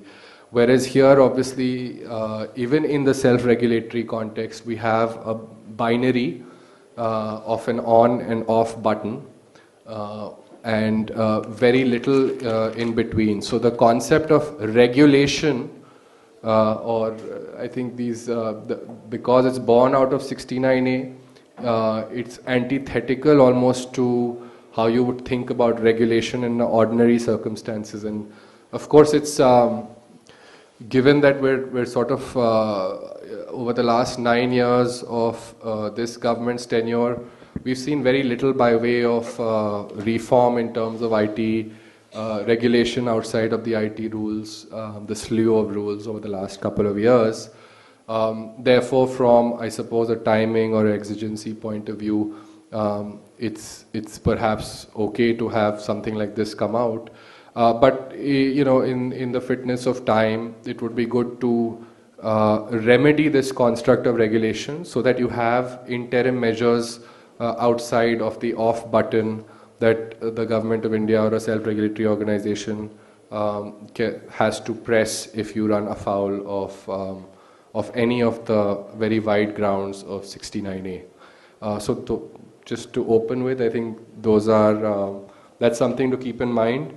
And I think we should talk about... Just on that, Vivan, one of the things I'd like you to address, when we come to Q&A, before I forget, could you explain how you see this impacting the Digital India Act, which is to follow as well? Just dwell on it and then we'll just answer that in the Q&A. Yeah. So your next point. No, my next point was that, in terms of the key issues that I think we need to evaluate aside from a section by section reading is obviously the kinds of conflicts that we anticipate. The issue of independence, the issue of specialization and capacity, and I think all those have granular components, so I won't go into them at the outset. All right, we can look at it during the Q&A. Aditya, Aarti, we can't hear you. Aditya next, yeah. Sure. Thank you, Aarti. So I think I'd really like to, because I was supposed to deal with the consumer harm and consumer issues related with the draft rules. I think there are a couple of things that are important. I think one, from a signaling perspective, I think when I read the rules, there are a number of indicators of how the government is sort of looking at it. Just to start off with the fact that there is age gating. So it sort of looks at it as slightly different from all forms of gaming. It looks at it slightly different because there seems to be an assumption of stakes being involved, not just deposit and reward. The other things I think that are relevant in the rules are things related to offshore gambling and betting, and the fact that there's a physical requirement for someone to be present. The reason I've sort of briefly wanted to touch upon these elements, including the KYC requirements or the fact that you need to have a basic check on who your user is that it gives an indicator on why the government is looking at these sort of gaming companies a particular way and how they are sort of viewing them. They aren't looking at them as any other business. I think when you look at some of the rules which talk about specifically the addiction aspect or the financial loss aspect of a game, the government is sort of aware that they do not necessarily want people below a certain age or above a certain level of, below a certain level of maturity to be engaging in these kinds of games. At least that's the sort of intention I'm getting from the rules. It's obviously also true that the rules haven't necessarily been drafted in the clearest manner possible. So I think there are risks, obviously, of entities that don't necessarily need to be covered will possibly be covered by these rules and have something to fret about. I think the other thing that's important from a sort of consumer harm perspective is this whole concept of self-regulation, which I think is a good idea from an industry perspective, but I think possibly there needs to be more checks and balances. Vivan sort of mentioned that it can't operate in a binary, and I think that's absolutely fair, but the concept of regulation requires things like how are you keeping a regular check on them? Are there sort of, like for example, in other entities which are regulated, you have sort of a fit and proper test for the people who run these entities. Would that be a good idea? You have the concept of having regular returns or disclosures in terms of what is the sort of interest that you hold in terms and on the entities that you're really regulating. The reason I'm saying this is especially important in the context of these rules is either the government sort of takes a stand where we want to be involved and we want to have a sort of role in regulating these games, or they say take a stand, which they appear to have done, saying that we are going to trust certain industry experts to do it. Both are, I mean, fine and have their advantages and disadvantages, but my view is that you'd have to do either one properly. So if you're doing a self-regulation, it's really important to have some sort of check, a constant monitoring process that ensures that these entities are operating in an objective manner. And sort of tied up with that is that I think you want to sort of ensure non-cartelization, right? Because if you're having an entity that you're relying on, or multiple entities that you're relying on to lay down standards, it's quite possible that there is, and they represent essentially or possibly industry interests, it's quite possible that there will be cartelization at a low level. So I think you want to sort of prevent that from happening. So that's another thing from a consumer harm perspective I think will be important. And the third... Sorry, I just had a thought. Sorry. If I may interrupt. Yeah. Is there a possibility that an SRO or that SROs may refuse a particular entity from joining?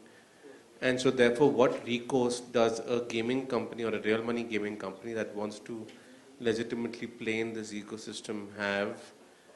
Because it looks like the government committee only looks at consumer grievances and not, and therefore the SROs become all powerful by the looks of it.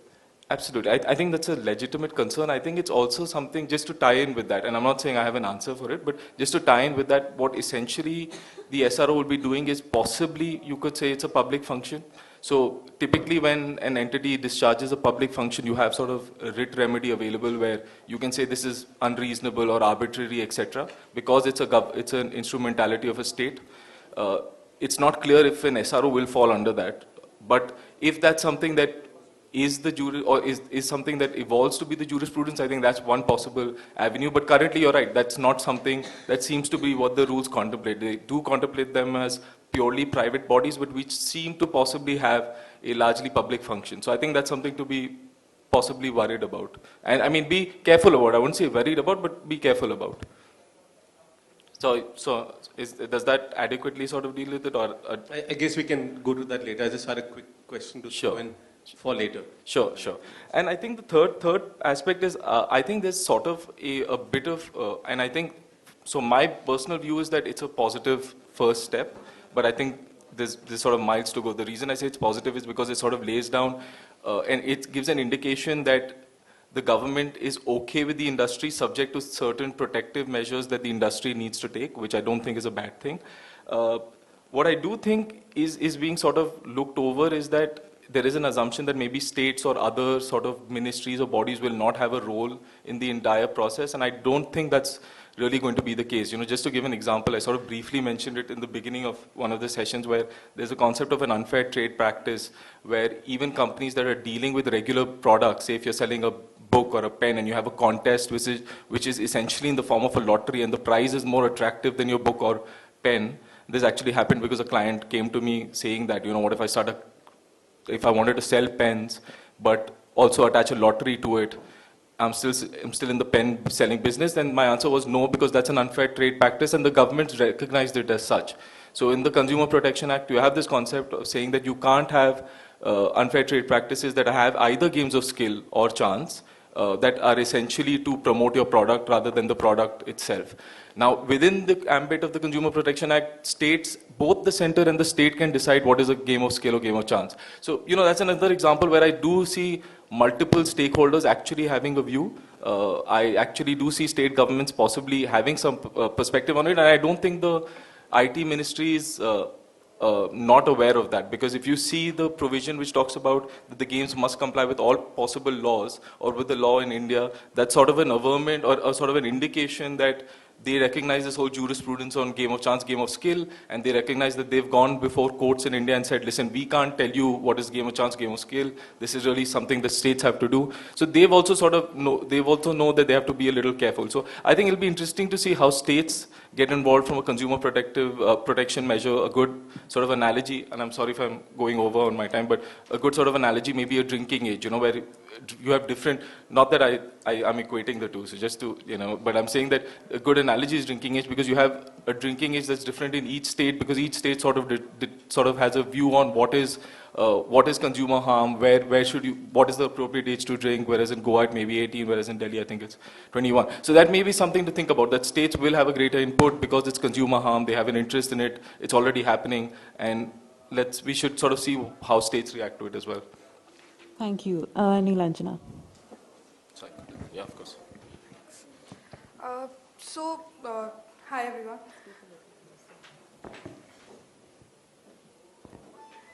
Hi everyone. So the rules are a good starting point when we look at consumer protection measures that the state or the government has been trying to take, and the rules have good things in them for consumer protection, such as inclusion of issues, the procedural safeguards, such as having a notice framework or procedural safeguards similar to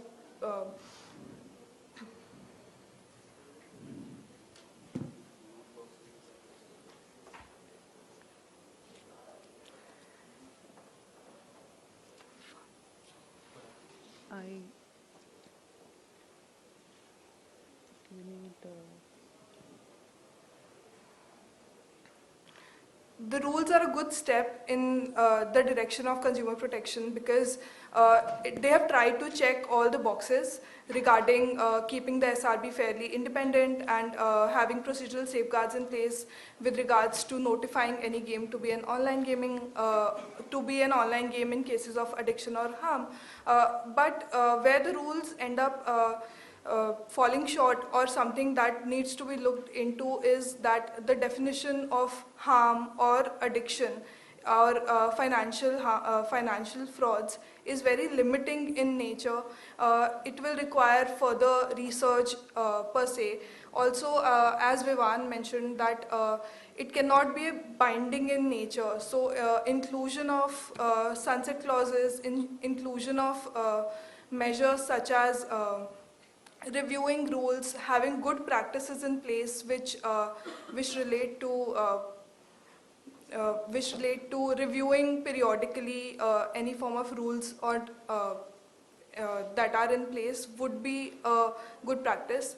Currently, we do have examples in law in Drones Rules 2021 where sunset clauses have been included. The existing grievance mechanism that the rules have prescribed is a three-step mechanism which is visible in various other sectors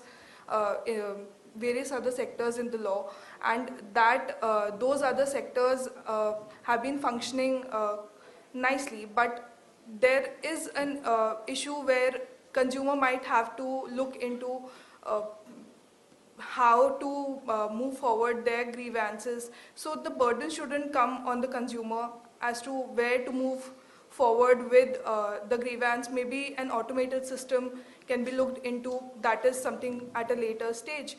But a three-step grievance mechanism would also require backing by principles of effective grievance redressal mechanism, escalation in case of non-resolution of grievances in a timely fashion, and also speedy recovery and giving more importance to matters which are of closer or more important or more concerning to consumers would be something that will be necessary. Currently, the definition of child has been very restrictive, because all people under the age of 18 have essentially been restricted from playing any form of online games. But studies show that the the largest number of people who end up playing games is between the ages of 15 to 24. There are other consent mechanisms that are in place in other countries such as Europe and in EU and UK, where children or essentially people below the age of 18 are treated as children in matters of abuse and adults in matters of consent. So maybe the definition of child would need to be re-looked at also in connection with the recently released data protection bill as well, because the definition of child carries through all of them. Maybe we can have that. All right, thank you. Nikhil?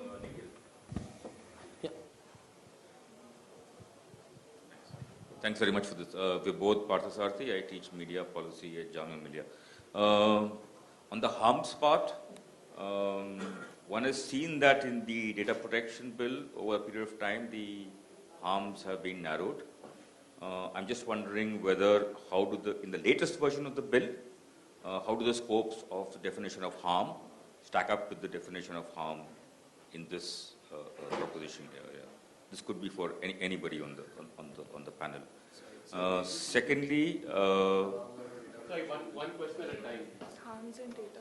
One at a time.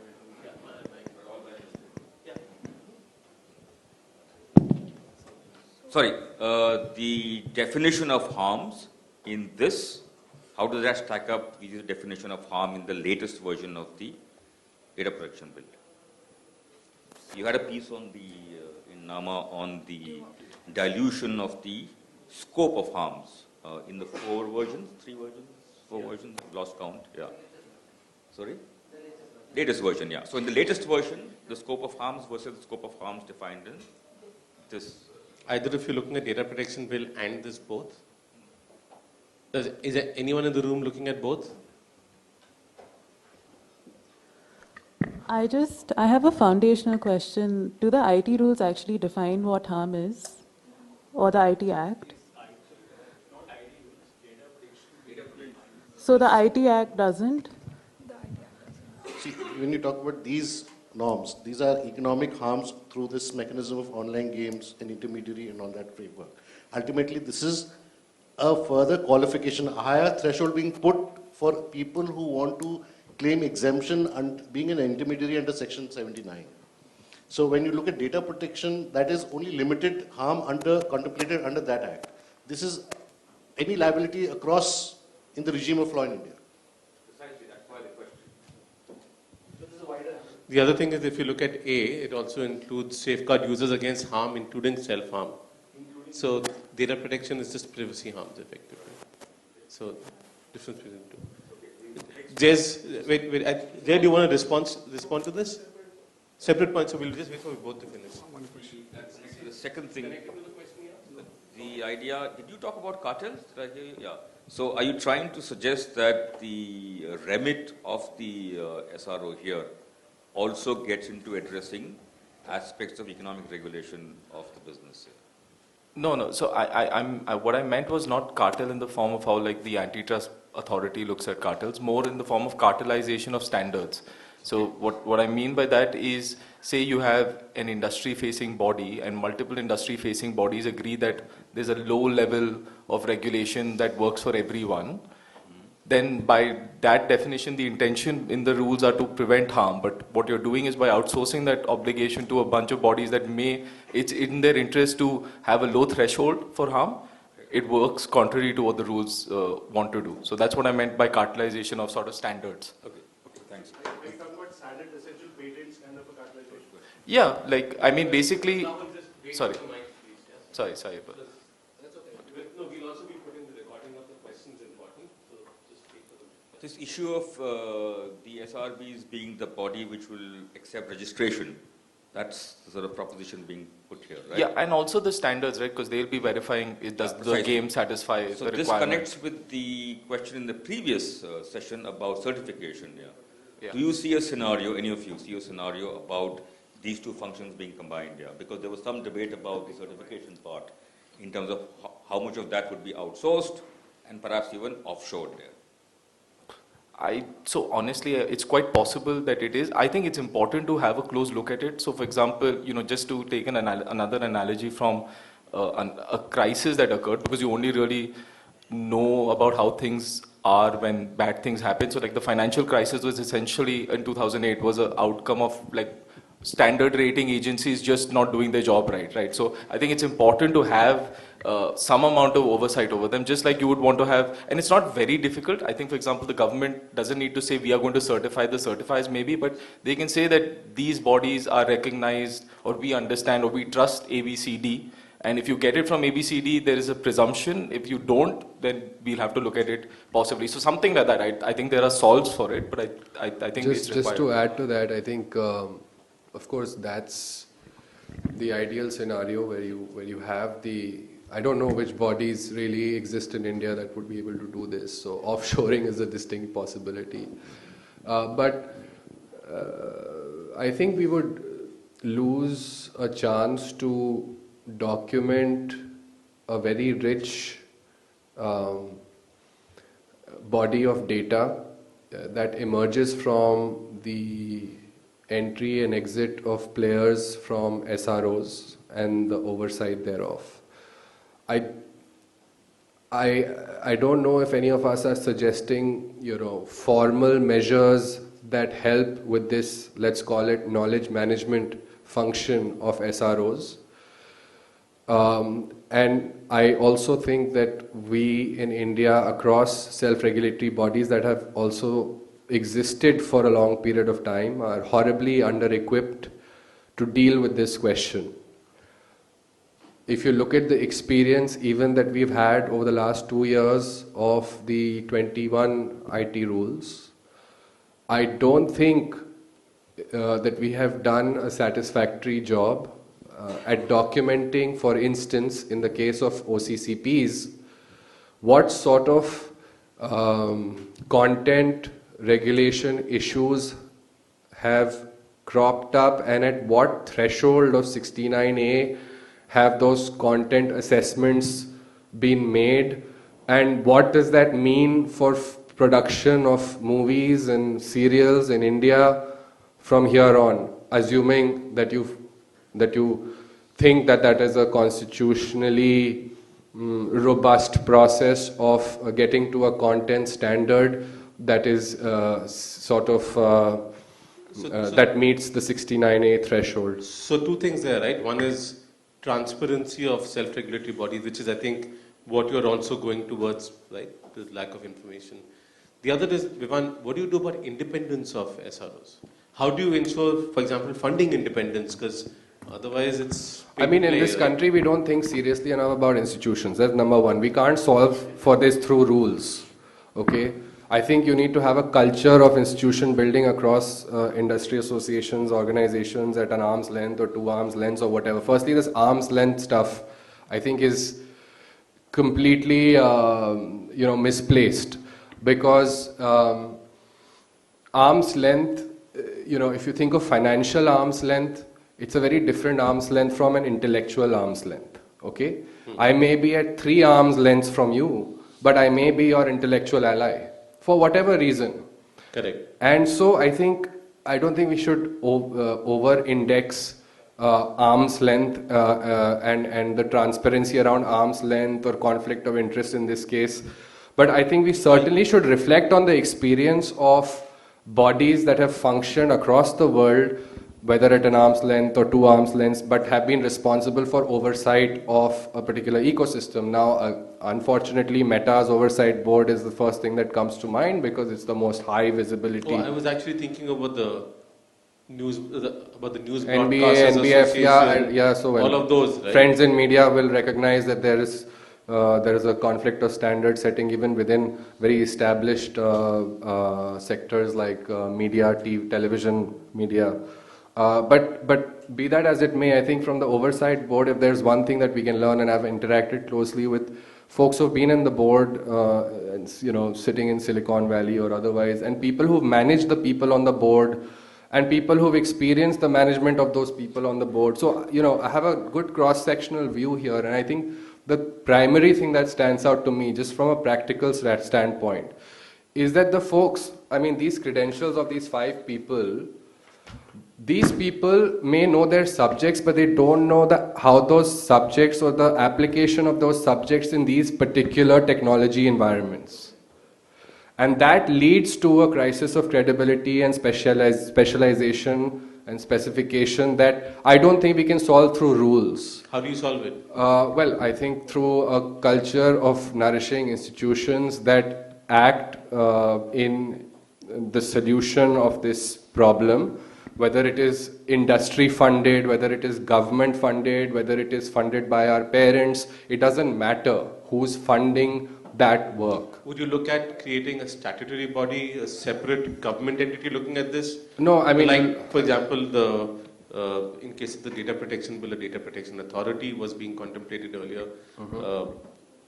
So would you look at a separate government body instead of multiple self-regulatory bodies? No, I think that question is not linked to the assessment of quality standards that may emanate. I think the question of regulation is closer linked to the question you asked earlier about the future of Digital India Act and IT Act and so on, where I think that obviously to get around this problem of what is safe harbor for these guys, I mean, clearly that you're basically allowing them to operate, and if they're violating something, you're taking them down.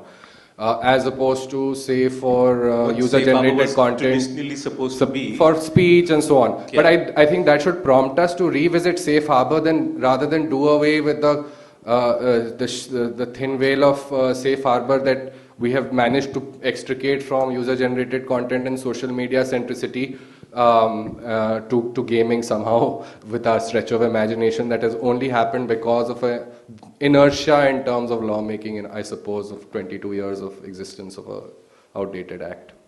So Vibhuti, something you wanted to add something about the regulatory bodies? And I mean, this is a pretty interesting discussion, at least for me, is that, I mean, yeah, it seems that this has been also seen as a moment of sort of institutional innovation in terms of what this body can be. And I think the importance is also in terms of perhaps not in a sense focusing only on what can it fix some things, but what kind of questions and expectations do we have with such a body. That in a sense for me is important if you're thinking of a long-term regulatory fix here. As we're just sort of thinking of solving problems which do exist and are real, that's just one part of it. Yeah. But I think the idea of thinking of institutions that can address a sector about which many people know very little. Yeah.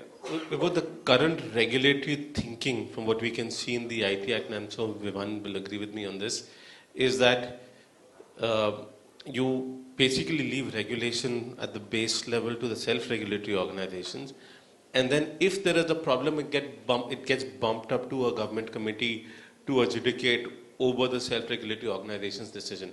We're seeing this in streaming services, we're seeing this in news regulators, we're seeing this. Like, level 1 is the company itself or the organization itself, level 2 is self-regulatory organization, level 3 is government. There is no regulator being conceptualized at all. In fact, this framework is perhaps the means towards avoiding having a regulator. Would you agree, Vivan? I would agree with this. I mean, this is outsourcing in a sense a lot of what part of regulatory functions. Yeah. Public functions. I mean, public functions. Yeah, okay. So this is a Pandora's box. So I think the biggest deficit in the rule and law and appellate system here that is at play is actually the appellate part of it, which is that today if you have a grievance, you go to the GAC. The GST still has those 3 people who are clueless, who have been appointed and are not necessarily specialists in very much else than applying for these kind of government jobs. So now you have this unique situation where the Supreme Court is telling you on one hand on the economic dimensions of public policy that the court should not really have a role because this is the role for specialist institutions, and you create sort of semi-specialist institutions, but the appellate authorities to those institutions, whether it be the NCLAT or whether it be the TDSAT or IPAB, and in this case the GAC, being the weakest link out of all of these, which are pretty weak because the NCLAT has no expertise in antitrust, especially in the kinds of complex cases that are coming in front of it today. And now suddenly you have a GAC or multiple GACs of three people each who are sitting behind a computer screen and are able to adjudicate on these things. They'll only be able to weigh in on procedure.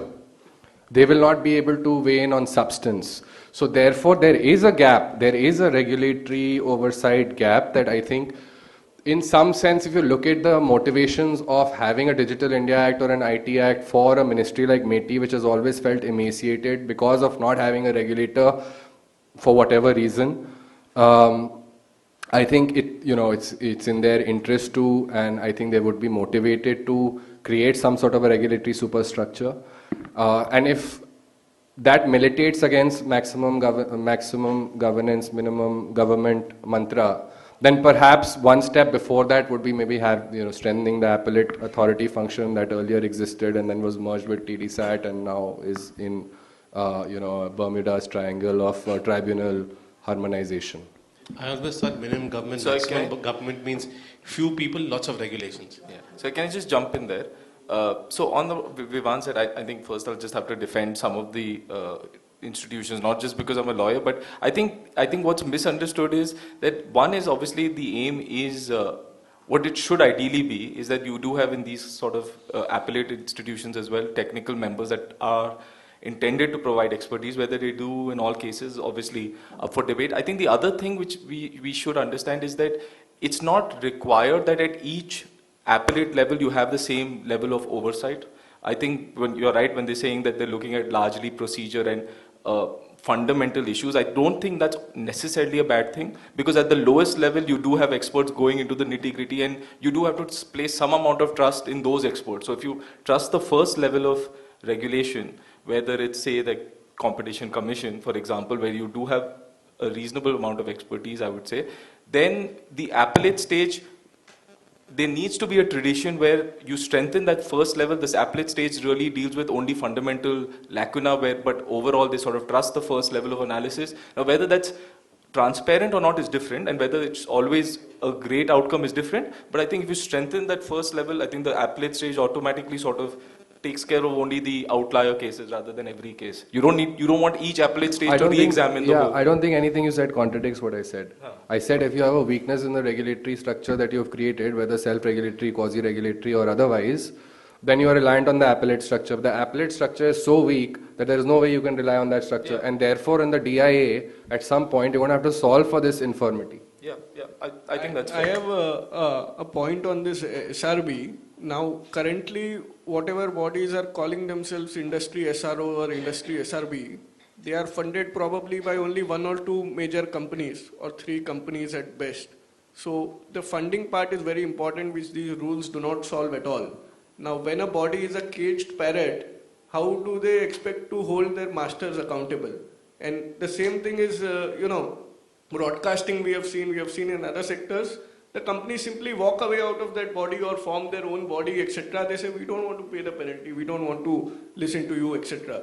So how do you solve that when there is an inherent contradiction in the funding and the structure of these SRBs in the first place?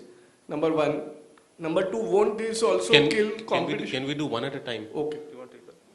No, are you suggesting they come out of the Consolidated Fund of India, the funds for Yes, this? there should be a body which should be a regulator like SEBI or the data protection regulator, which is an act of parliament and which is completely independent and not funded at all. So then the executive weighs in heavily on that ecosystem, no? I don't think But executive does not have any vested interest or conflict of interest in the commercial. Election Commission is free from all fetters. I think yes, I think there's a point in what you are saying. Then the trust you have in the state is much greater than what I have. Yes. There is a point in social contract is broken. I have more trust in the state than Vivan, you're going down a dangerous philosophical debate that I derail this entire conversation. I think there is a point in a sense what sort of Jay is saying about the track record of self-regulatory bodies. There's equally an important point about the track record of the statutory bodies. Okay, I'm sort of in a sense wondering that is this a kind of, gaming is perhaps not as central to the survival of the state as say news here. Okay, whichever native state it is here. Okay, and I'm therefore wondering in this kind of marginal, quote unquote, frivolous sort of segment of the platform economy, is there scope to sort of think about a different way in which the industry can contribute to some forms of public function. So I don't think we should equate the idea always of public functions with statutory bodies. That's the challenge in a sense which the industry and those who represent the industry, for me in a sense, have right now. Sorry, so there are two folks who've got their hands up related to this point. No, sorry, related to this point. First here, you have related to this point, right? My point is about SR. Related to what we're discussing right now? Yeah. Okay.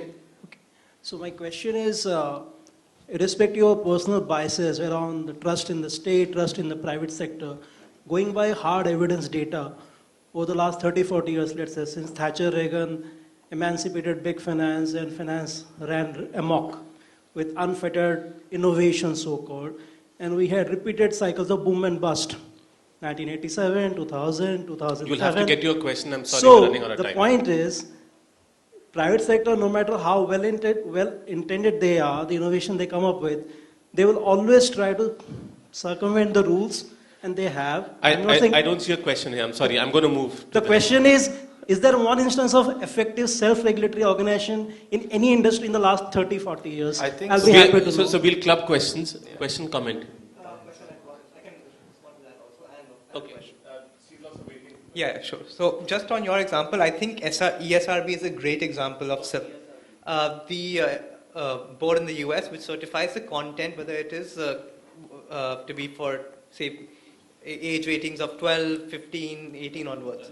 So depending on the maturity of the content in a game, for example, it validates whether or not it should be for a particular age. And that is a system that is today accepted throughout the world. It's become the center of the nerve system. So yeah, there are those sorts of examples. The question is on this incentive, what are the negative incentives that you see in this particular system, right? That would lead to negatives or let's say poor quality of self-regulation. Because if you even compare this to the OTD, which is a similar system, initially there was an attempt to avoid government regulation. This is an industry that has gone to the government and asked for this regulatory system. They like the legitimacy that it provides, broadly speaking. So given that there is an incentive to regulate under the mechanism here in a proper manner, because there's also the option of derecognition, right? So there's also the stick there. So given that there's a lot of positive incentives around the current framework of the rules, why are we looking at these bodies as something that is going to have all these negative consequences? I don't see the evidence for that very clearly. Yeah. Okay, just note that down.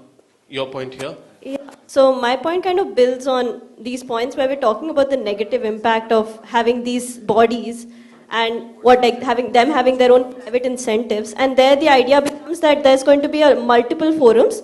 There's going to be a competitive environment. If, let's say, one forum does not provide me the certification, I have the ability to go to another forum.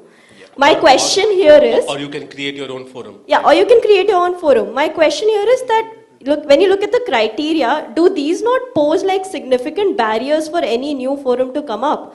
Where you need to have multiple online gaming intermediaries as your members already, have a track record, have a general repute, and all of this is going to require significant capital, which is going to be a barrier to entry for any, let's say, fair-minded SRB that wants to come up and kind of provide for startup OGIs. So you have two questions to respond to.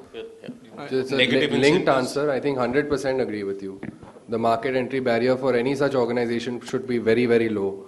And I think coming back to this state versus private sector versus citizens, I think a marketplace for SROs with ideas that are transparently conveyed to citizens is what the ideal is, right? I mean, the citizens also have, there's an accountability mechanism in society between citizens and these bodies and the way they function and what they report on. But if you only have one or two of those bodies, it's problematic. And therefore, let 1,000 flowers bloom. But let that not be create a window for forum shopping. And I think that's the balance that the rules have to try to achieve on in the the negative future. incentives point? Yeah, so I think, so I get where you're coming from, that there is some track record to say that, bodies did go to the government and say we want to be regulated, but, I think the risk is too large only because of the nature of sort of product you're dealing with. I think it's naive to say that there is some amount of addiction involved in these games. There are deaths that are happening without these games, and to sort of put your head in the sand and say that, we will make sure we're not where your business is addiction. Now, I don't want to establish some kind of false equivalence, but there are other industries whose business is also addiction, which are heavily regulated, right? So when you understand and when you agree that your business is addiction, you have to be open to the fact that you need to have checks in place. I'm not saying that you're not going to be trustworthy, and you will. I'm pretty sure, I think I commend the bodies that have gone, because it's a smart move. But why not then have sort of checks and balances in place to ensure that you continue to be, that way? Because ideally you have someone who's super trustworthy. You may have one individual who's leading the organization, or multiple exceptional individuals leading the organization. You could say that when the constitution also happened, that there were multiple individuals who got lucky, but you have to continue to be that lucky, right? So you need to then have checks and balances to ensure that, okay, if something else happens, some other people end up taking over, those same checks and balances are in place, and that sort of neutrality is in place. So I think the principle is important. Just last point, I'm too tempted. But the thing is that, again, in the context of India, no matter how big a crorepati or businessman you are, it takes a lot for you to part with your part of your wallet, no matter how big your wallet. Same thing goes for us at entrepreneurial levels as well. So if somebody has invested in something, created an institution, nurtured some ideas, whether good or bad or ugly, but at least visible to the public, then I don't think we should bat for destruction of those or evisceration of those bodies, ideas, bodies of work, people, jobs, etc. I think we should preserve that, and at the same time lower the market entry barrier for other people to try to do that. It's very easy to say let's create XYZ. It's very hard to actually do that. Okay. Any question? Yeah, you've been waiting for a very long time. Thank you for being patient. Thanks, Nikhil. I have a question fundamentally about the certification that SROs are going to provide to a game, right? And the rules say that they have to certify a game if, of course, the intermediary meets a set of criteria, but also that the game does not violate a law. Basically, it's not a gambling app.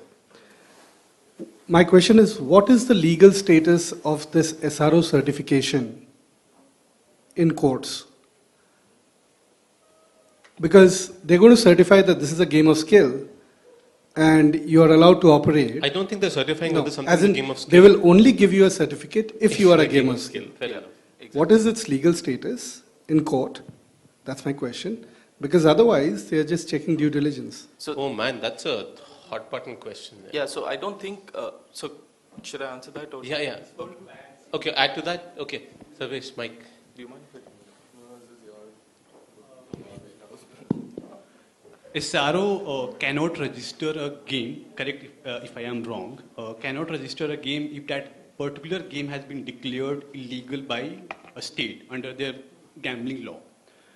Now, because they are required to confirm that the game is in conformity with any law, and that would include the state legislation. In that state? Yeah. Does Not in other states. It implies that the state government would dictate the functional autonomy of SRO that is being constituted under, in that state. I just realized we haven't had a conversation on the jurisdiction stuff about state versus center at all. Yeah, so we'll come to that also quickly, wrap things up, but answer this question first. Yeah. So I think the first question was around the legal status of what does the certification mean. I think it holds no real value in the sense that in a court of law, as in it doesn't certify 100% that this is or this is not. It does to some extent, and this again ties up to how much trustworthiness a particular organization has, is that I think courts do place value before certain bodies. They don't necessarily always have to be statutory bodies, but they do place values on bodies of experts, and I think that's the soft sort of, that's the conversation that's not put down on paper, but trust is something that everyone is aware of without you having to sort of putting it down. So when they see a particular body certify something and they have some amount of trust which is established over time, I don't think it's going to be something that happens on day one.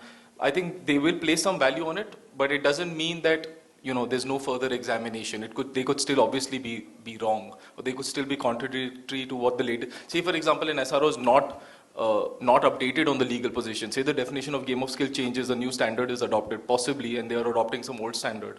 It's quite possible that they're wrong. So the courts will obviously look at that. The reason why I ask this is because we actually, in terms of law, we have verdicts on, in reality, just 3 games, right? I think fantasy, rummy, and to some sense poker. With these rules, what's going to happen is a ton of other games, I think 200 other formats, will sort of start getting certified based on some level of skill that they have in the game. And then that sort of opens the floodgates.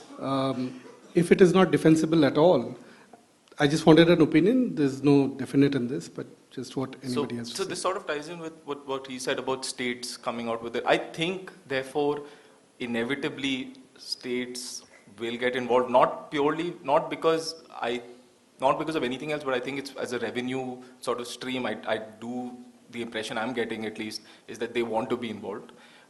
So I do see states getting involved and sort of having some kind of check saying that, and in some states, by the way, the standard may not be the same. Like you said, that certain games, there are only 3 games, maybe more, that have some jurisprudence behind it, but states may say, those 3 games aside, because it's gone, in case it's gone up to the Supreme Court, they shouldn't really go against it. But other games where it's unclear, they may take a sort of role and say that we don't care whether you think it is or it's not. This is not a game of skill, or this is not a game we want you to get into. We want you getting into.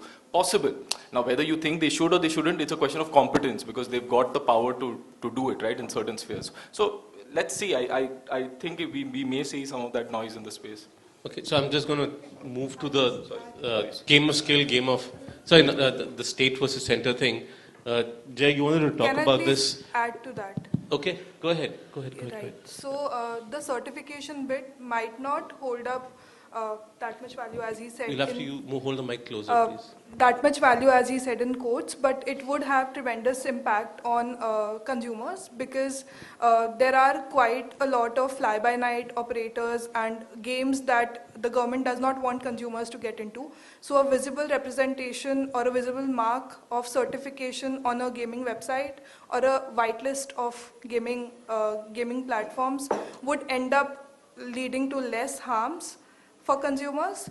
And also, since we are on the subject, so there is a requirement for frameworks to the online intermediary to come up with frameworks where it has to notify through its user agreements and rules and regulations about the risk of financial loss and financial harms. So that in itself is not enough, because the user per se might not understand or read through the entire document, but a visible mark of certification or registration and use of labels where how much is the risk or what is the risk in clear, shorter terms for users to understand would lead to effective consumer protection in all sense. What's the liability of an SRO when it comes to the certification of its members in terms of, let's say, protecting consumers and making sure that that particular methodology is being followed? What's the liability of the SRO? So it's a good question. I'm not sure exactly how you'd hold SROs responsible, other than maybe through the government's oversight over them, which may not be enough. But like, which is only a grievance redressal oversight. Yeah. Not so unless there's a problem, nobody knows. Yeah. So I'm not sure, because again, for example, they're not technically someone who's providing the service. They're just the ones who are providing certification to a service, saying this is good quality or bad quality. So can I? In fact, on that point, should an SRO be required to note its reasons when it's denying certification, so that you have something to at least provide to, like, let's say, an appellate authority? As a good practice, I would say, yeah, they should. But they don't have Can I? That's a good point. I think they should. If I can, and maybe it's not the correct analogy to draw, but let's look at trademark registry. You apply for a registration, and it gives you registration. Now, it may or may not meet the standards of a distinctiveness of a mark. The court can always, while adjudicating, go behind registration and say, no, this is not correct. And likewise, the certification is nothing. When it is tested by a judicial body, which can go into fact-finding, this certificate has no value. It only protects the intermediary that I have complied with this and I'm safe. It does not protect the publishers of any harm, where they're liable for. That's correct. So, just one more thing. Mike, There is a there is a clause that talks about any person looking into the functioning of SRB or SRO and then challenging it or reporting it to the government, and then the government might take any action into revoking some licenses and certifications. That is where the liability will come in, that not just Whose liability will come in?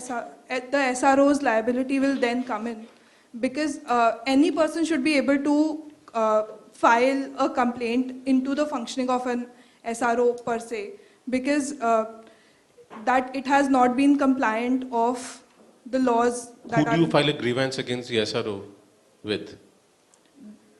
that is that is what the rules are right now not talking about, but The GSE.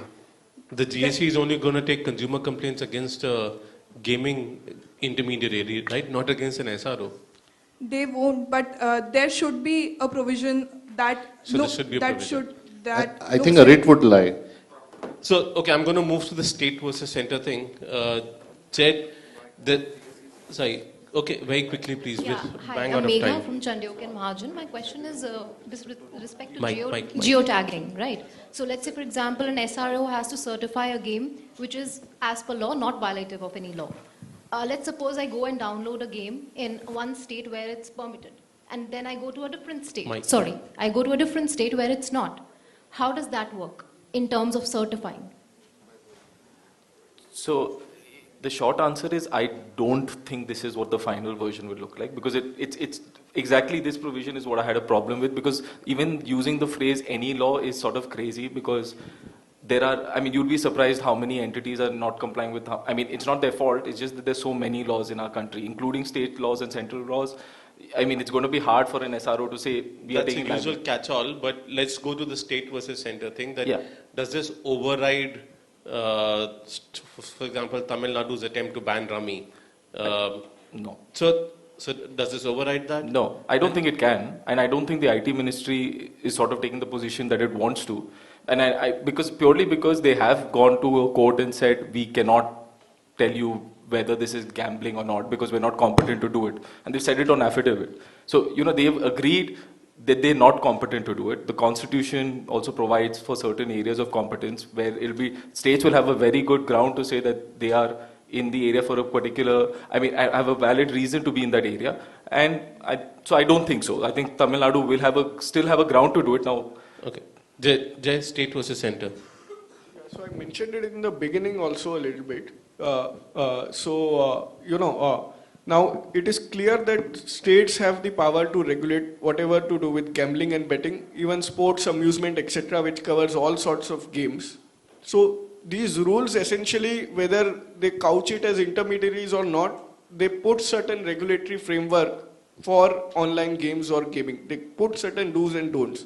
How is it within the competence of the union government to do so, especially when they have themselves on affidavit, as you said, pointed out that states can do whatever they like, and that too without taking the states on board? There is a way to do it if two or more legislative assemblies pass resolution and parliament enacts a statute, even on a state subject for the union to legislate. But whether they can do it through these rules, giving the parliament a go by, giving the federal structure a go by, and by the way, these matters are sub judice also before the Supreme Court, who has the legislative competence. With the High Court's ruling, states can still formulate their laws. So how is it within the power of the union government is still, I have not got any answer. So I think it's a bit slightly unfair on the union. I agree with you to some extent. I think they've gone into areas possibly where goes into the jurisdiction of states, but I think the central government does have some jurisdiction purely because it is the internet, and from a pure administrative perspective, you cannot really start regulating the internet, or you shouldn't really regulate the internet necessarily on a state-to-state basis. So, for example, liquor or alcohol is a state subject, purely a state subject. Yeah. Now, online sale of liquor, just because it is online, should it be regulated by the union? I think for example, it does happen though. You do have it on Amazon, on websites, for example, Amazon. Or Flipkart or whatever these e-commerce websites that are there. I think the Danzo's ban was purely local in Bangalore, right? Yeah. Danzo prevented from selling, delivering cigarettes as well as alcohol. The transport apps, Ola, Uber, transport apps, Ola, Uber, all have gone state by state and got regulations done.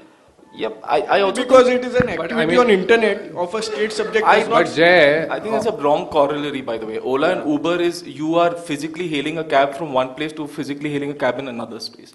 Now, when you're regulating, essentially, if you're calling them a publisher, you're calling this content. But right? You're an intermediary here, not a publisher. I mean, no, I'm saying if you're dealing with an online game creator as a publisher. Intermediary, that's what the law says. Yeah, so that's what the proposed law says. Yeah, proposed rules say. Yeah. So and not necessarily, and I don't think it's good drafting. But what I mean is that it's a wrong corollary, because in the case of transport, there is some physicality. I mean, there is some presence in place.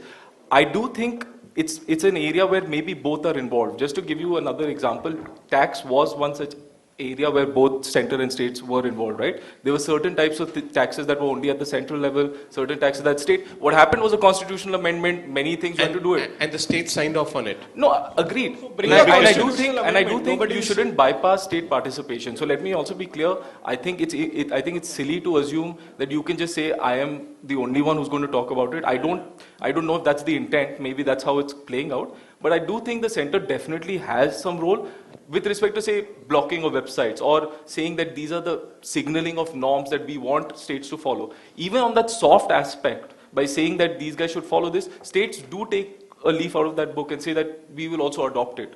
So I don't think it's necessarily a bad idea for both and of them. And in the interstate zonal councils, in the southern interstate zonal council, with Home Minister Amit Shah also attended, and all the ministers from the southern states were there. They said you bring a legislation, but they are saying you bring a central legislation, bringing all the states on board. Don't bring these rules under some other law, which is not intended to cover this, and bypass parliamentary oversight, bypass the federalism, bypass the Supreme Court, and bring this kind of executive fiat. That's the only point. Jay, just for sake of intellectual curiosity, on the alcohol example, if I own an alcohol, firstly, the IT Act and rules thereunder allow me to operate an alcohol delivery app.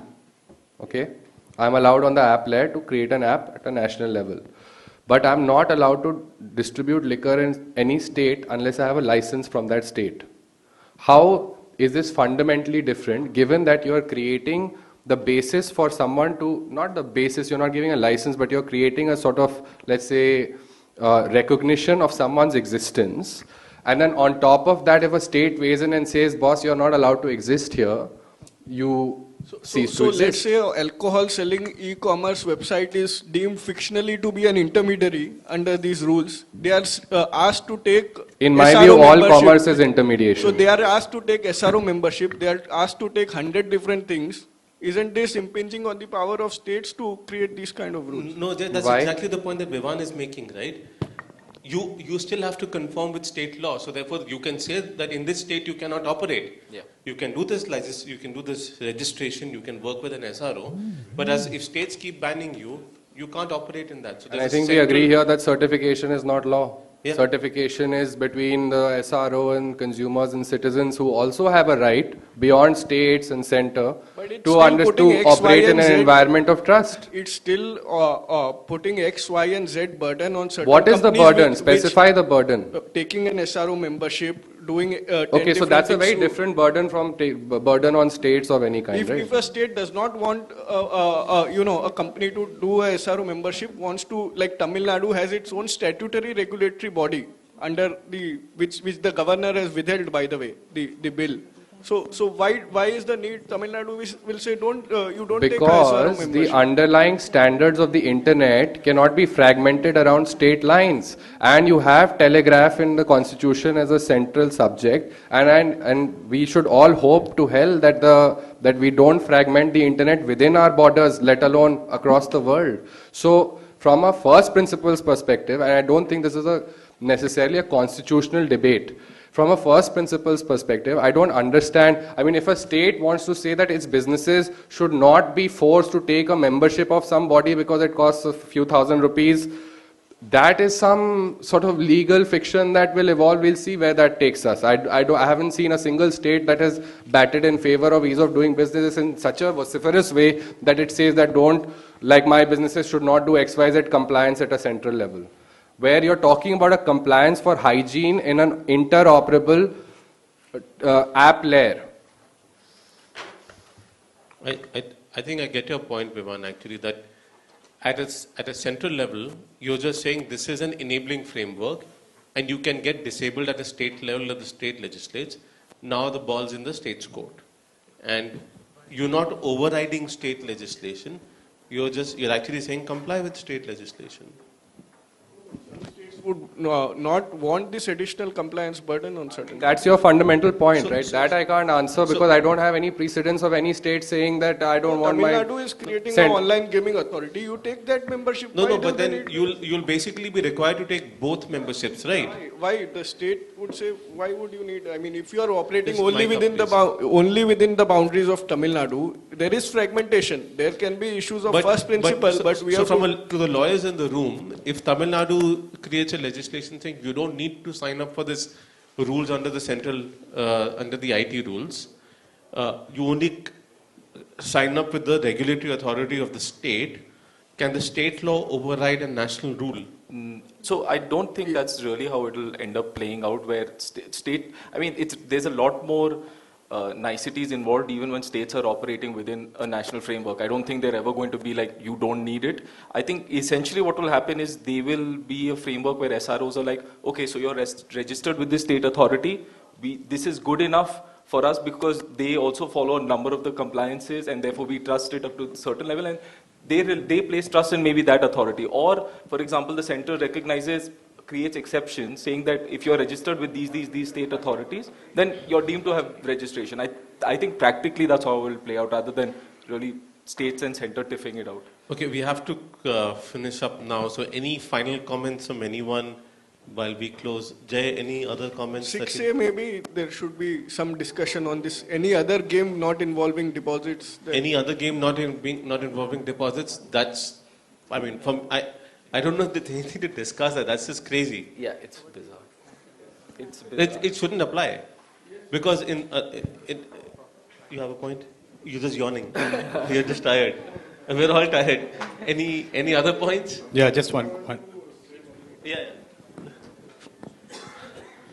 Final comments or forever hold your peace.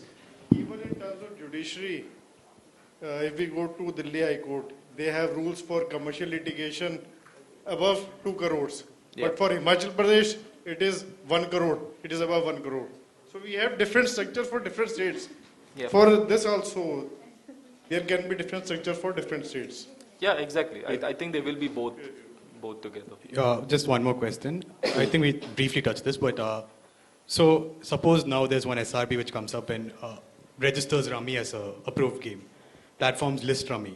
Tomorrow Tamil Nadu's law goes into effect and says Rummy is illegal. Does that SRB have to go and cancel all the registrations? They just can't operate in the state. But where does it says that you can't register any game which is violating any law? They will have to be deregistered then, right? From that particular state. But where's that state specification? Like it's saying that the state is not saying that the nation should not operate a Rummy app, na bhai. So yeah. It's like Tamil Nadu laws say only in Tamil Nadu it won't. I think it'll sort of be geo-blocking or some. So where they what just practically happens is the gaming companies geo-block the states that are prohibited under the state law. Yeah. So if Delhi blocks it, you just drive over to Haryana. And okay. Last question. So there's a self-regulatory body which looks at complaints. By the way, this was not trivial. Okay. I think we should all aspire for a future of the Indian internet where a citizen in Delhi, in Haryana, in Tamil Nadu or wherever should have equal access to services. And if we are in a race to the bottom where states are coming in and fragmenting that for whatever reasons, let's put our hands up when states block our access. Let's talk about other more fundamental rights that are being vitiated by states. I completely agree. I don't know if you know, but when the internet was blocked in Darjeeling, there were kids who were climbing up a hill to access the internet from across state boundaries. And that hill was literally being called Geo Hill because we did an entire month of stories, about 20 odd stories on shutdown stories, on what people went through when the internet was shut down. It's all on Medianama, you can go and access it. These kids climbed up a hill to get a signal so that they could do their college applications, right? The fact that they had to do that in Sikkim had a 100-day internet shutdown.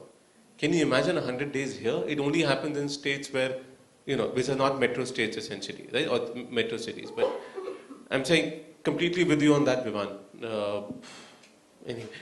Any other comments? Just the tension between SRBs and GAC.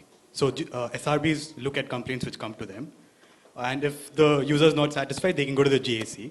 But an SRB already has members from across different parts of the society and including a government official. Including a government official. So why is there a GAC on top of an SRB? Won't there be tension between the two in resolving complaints? I think we had a brief discussion on appellate authorities and so on before. I don't know if you want me to repeat that. Go ahead and close. No, I think the appellate function is an integral function of a three-pronged regulatory framework where you have a regulator, you have an appeals mechanism, and you have a particular law from where the regulation stems. You can't break that trikona thing and say, let's get away with it because the regulator is specialized. That is not good first principle. So again, abstracting away from IT rules 2023 or whatever, is bad in principle to have that kind of a statutory framework for Why regulation. do you need a government official in the SRO? You certainly don't. You don't, right? So then I guess that answers your question that you don't need a government official there. Great, thank you all for joining in. Thanks Ivan, thanks Aditya for your time. Thank you. Hope this was a useful discussion for all of you. Thank you so much. We'll have the video of this discussion up on Medianama on Monday. The submission deadline has been extended till the 25th from what I understand, so please do feel free to file your comments with the government in whatever 15,000 characters that are available to you. Thank you all for joining in and patiently sitting through the day. I'd like to thank AIGF, Nazara and Zupi for supporting this discussion. We hope to have more of these discussions and we'll be in touch with you guys when we're doing something next. Thanks everyone. Thank you.